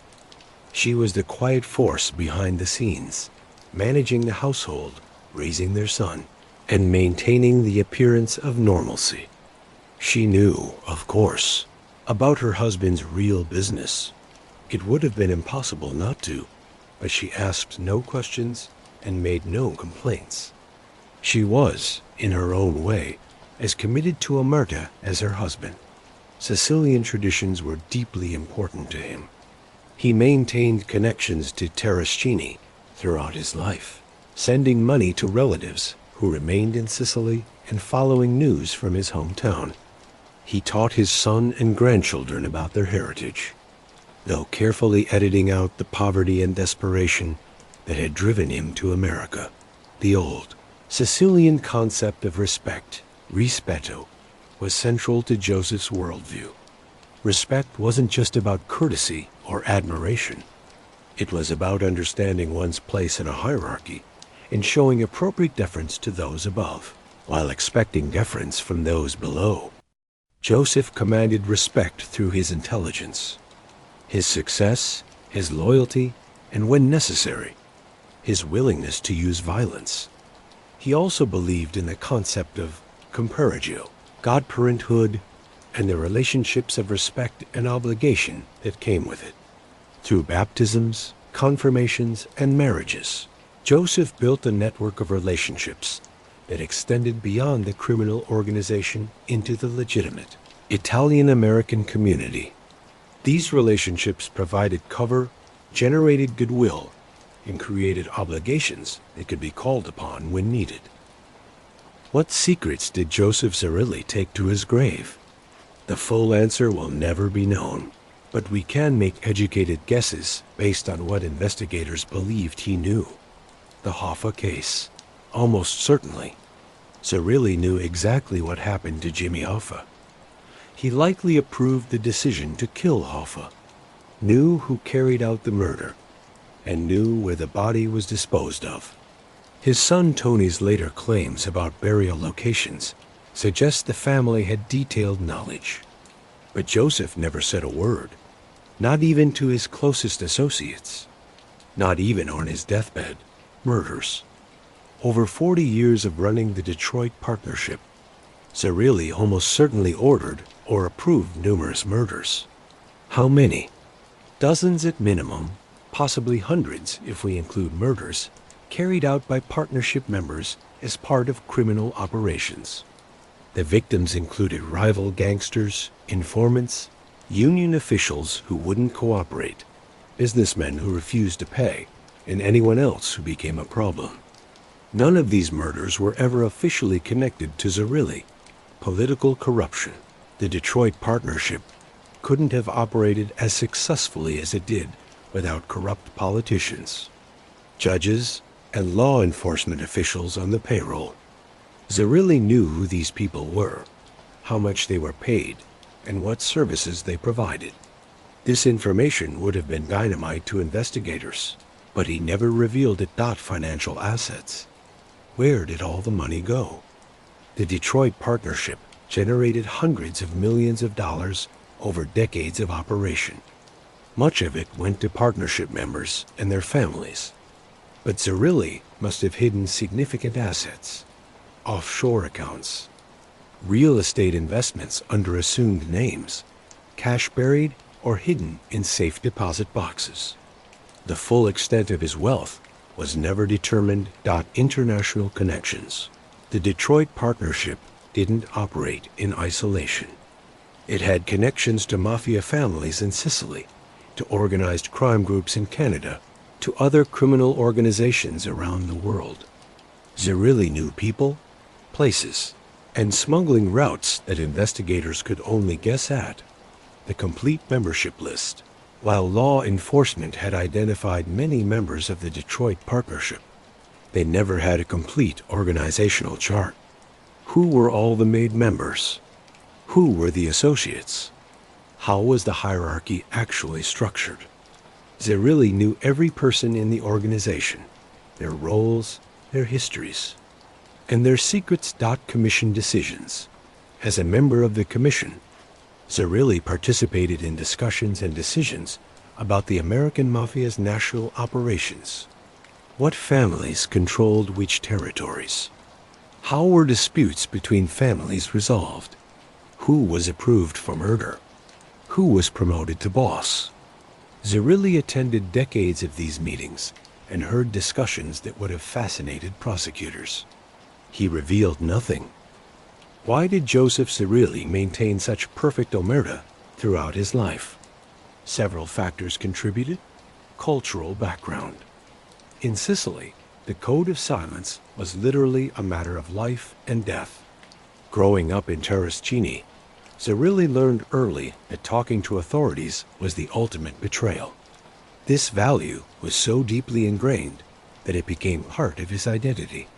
Self-interest. Zerilli understood that breaking omerta would immediately make him a target. Other mobsters would order his death, not just for revenge, but to prevent further revelations. Even in old age, even facing questioning, the risk of talking was greater than any benefit prosecutors could offer.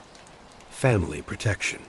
Perhaps most importantly, Zerilli knew that if he informed, his son, his relatives, and others connected to him would suffer.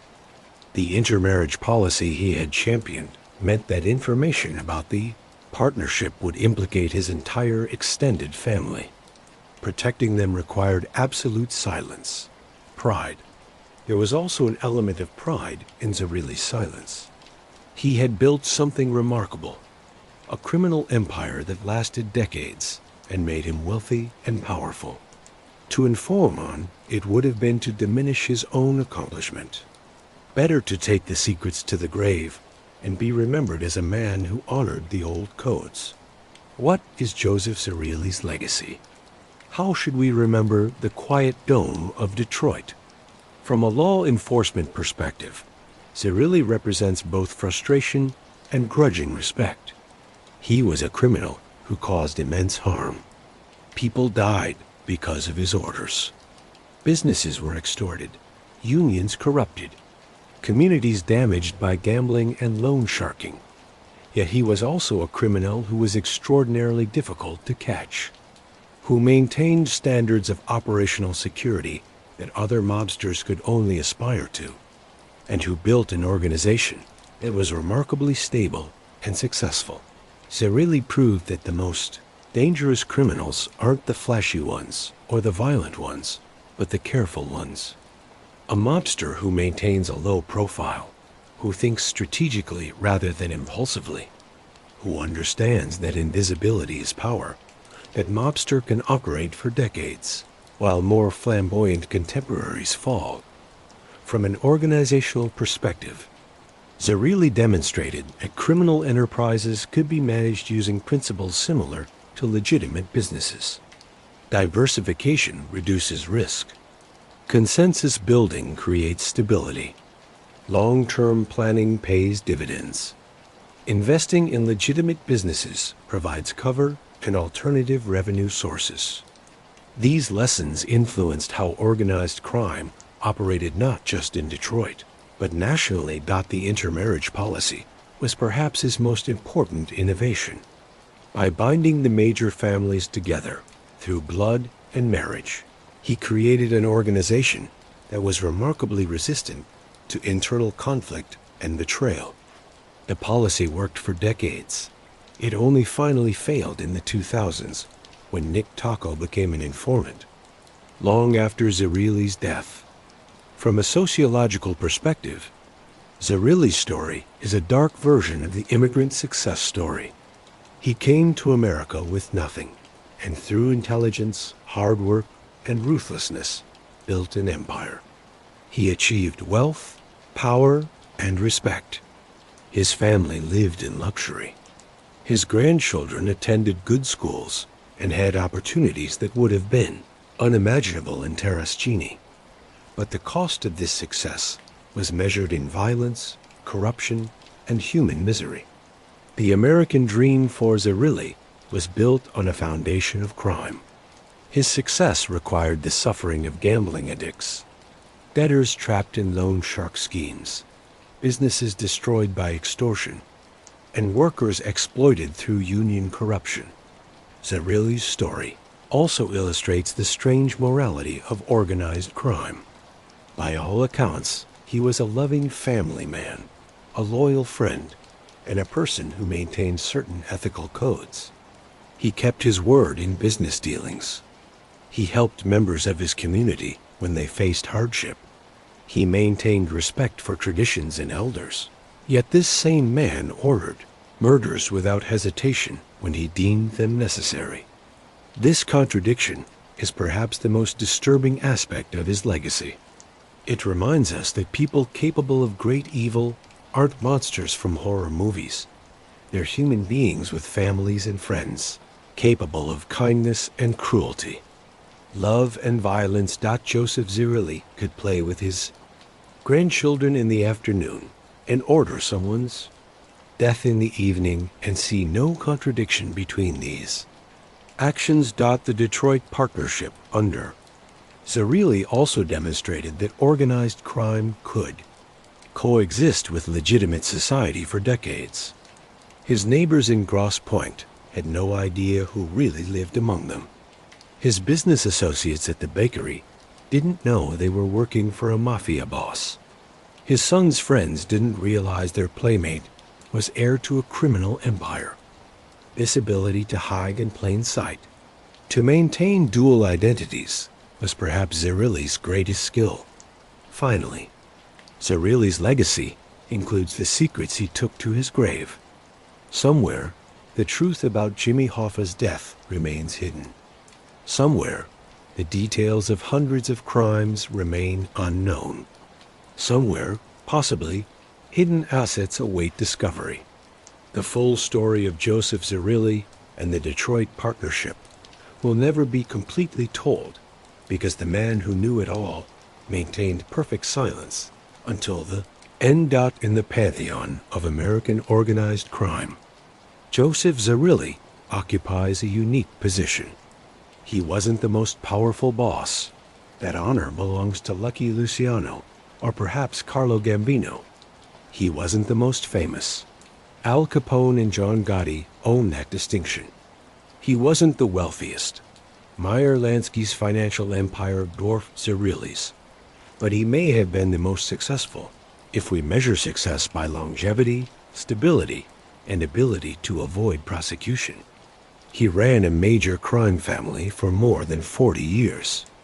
He maintained peace and profitability throughout his tenure. He died free, wealthy, and respected. And he took countless secrets to his grave, maintaining omerta to the very end. And so ends the story of Joseph Zerilli, the quiet dome of Detroit. A man who arrived in America with nothing but dreams and built an empire that lasted 4 decades. A ghost who walked among us, hiding in plain sight behind a baker's apron and a suburban mansion. He proved that in the world of organized crime, the most dangerous men aren't the loudest.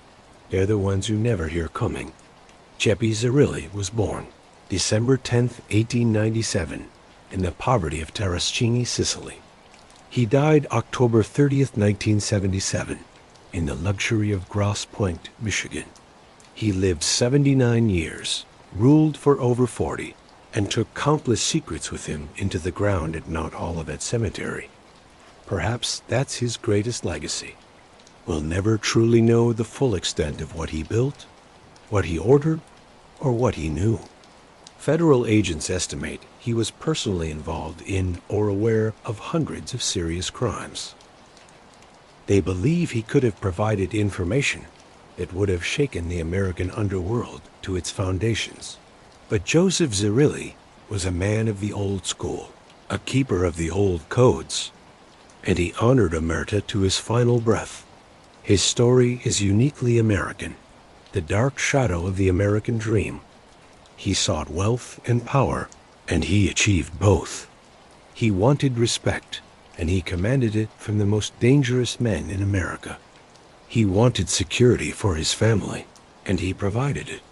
But the price paid for his success was measured in violence, corruption, and destroyed lives. Today, the Detroit that Joseph Zerilli knew is largely gone. The industrial powerhouse that drew him and millions of other immigrants has declined. The neighborhoods where the partnership operated have changed or disappeared.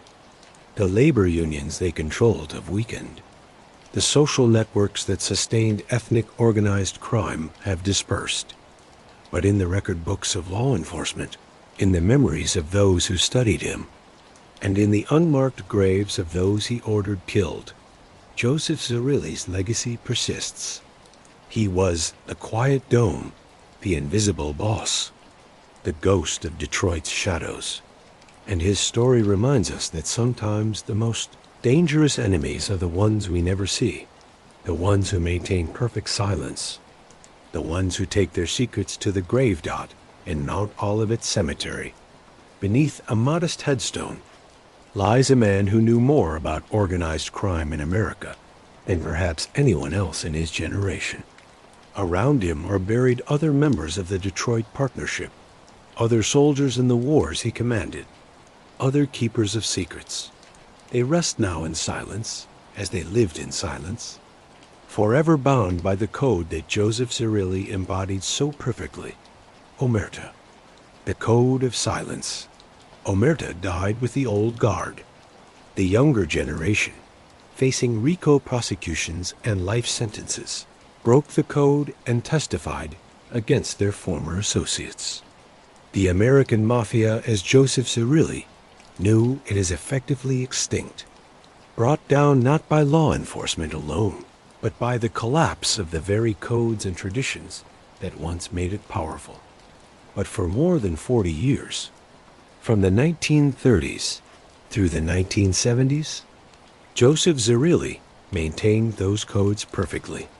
He built an empire on loyalty, fear, and absolute secrecy.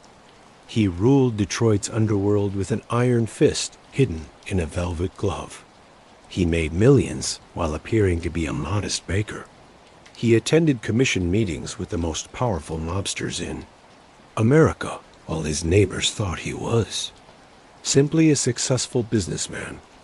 That's the genius and the horror of Joseph. Zerilli's story, the complete separation between appearance and reality, between the public man and the private criminal, between the loving grandfather and the ruthless boss. He lived two complete lives simultaneously, and he never let them intersect in ways that would expose him to prosecution. If there's a lesson in Joseph Zerilli's story, it's perhaps this: appearances can be deceiving. Power doesn't always announce itself, and silence is sometimes the most devastating weapon of all. The quiet man in the corner, the successful businessman with the beautiful family, the grandfather playing with children in the yard. Any of them might be something entirely different when night falls and the real work begins. Joseph Zerilli proved that you don't need to be the loudest, the most violent, or the most famous to be the most dangerous. You just need to be smart, patient, and above all, silent. The quiet dome of Detroit mastered all three, and he took his secrets, all of them, to his grave. The story of Joseph Zerilli is over. The man is gone. The empire he built has crumbled. The codes he lived by have been broken by those who came after. But the legend of the quiet dome, the ghost who ruled Detroit's shadows for more than 40 years, will persist as long as people are fascinated by the dark underside of American success.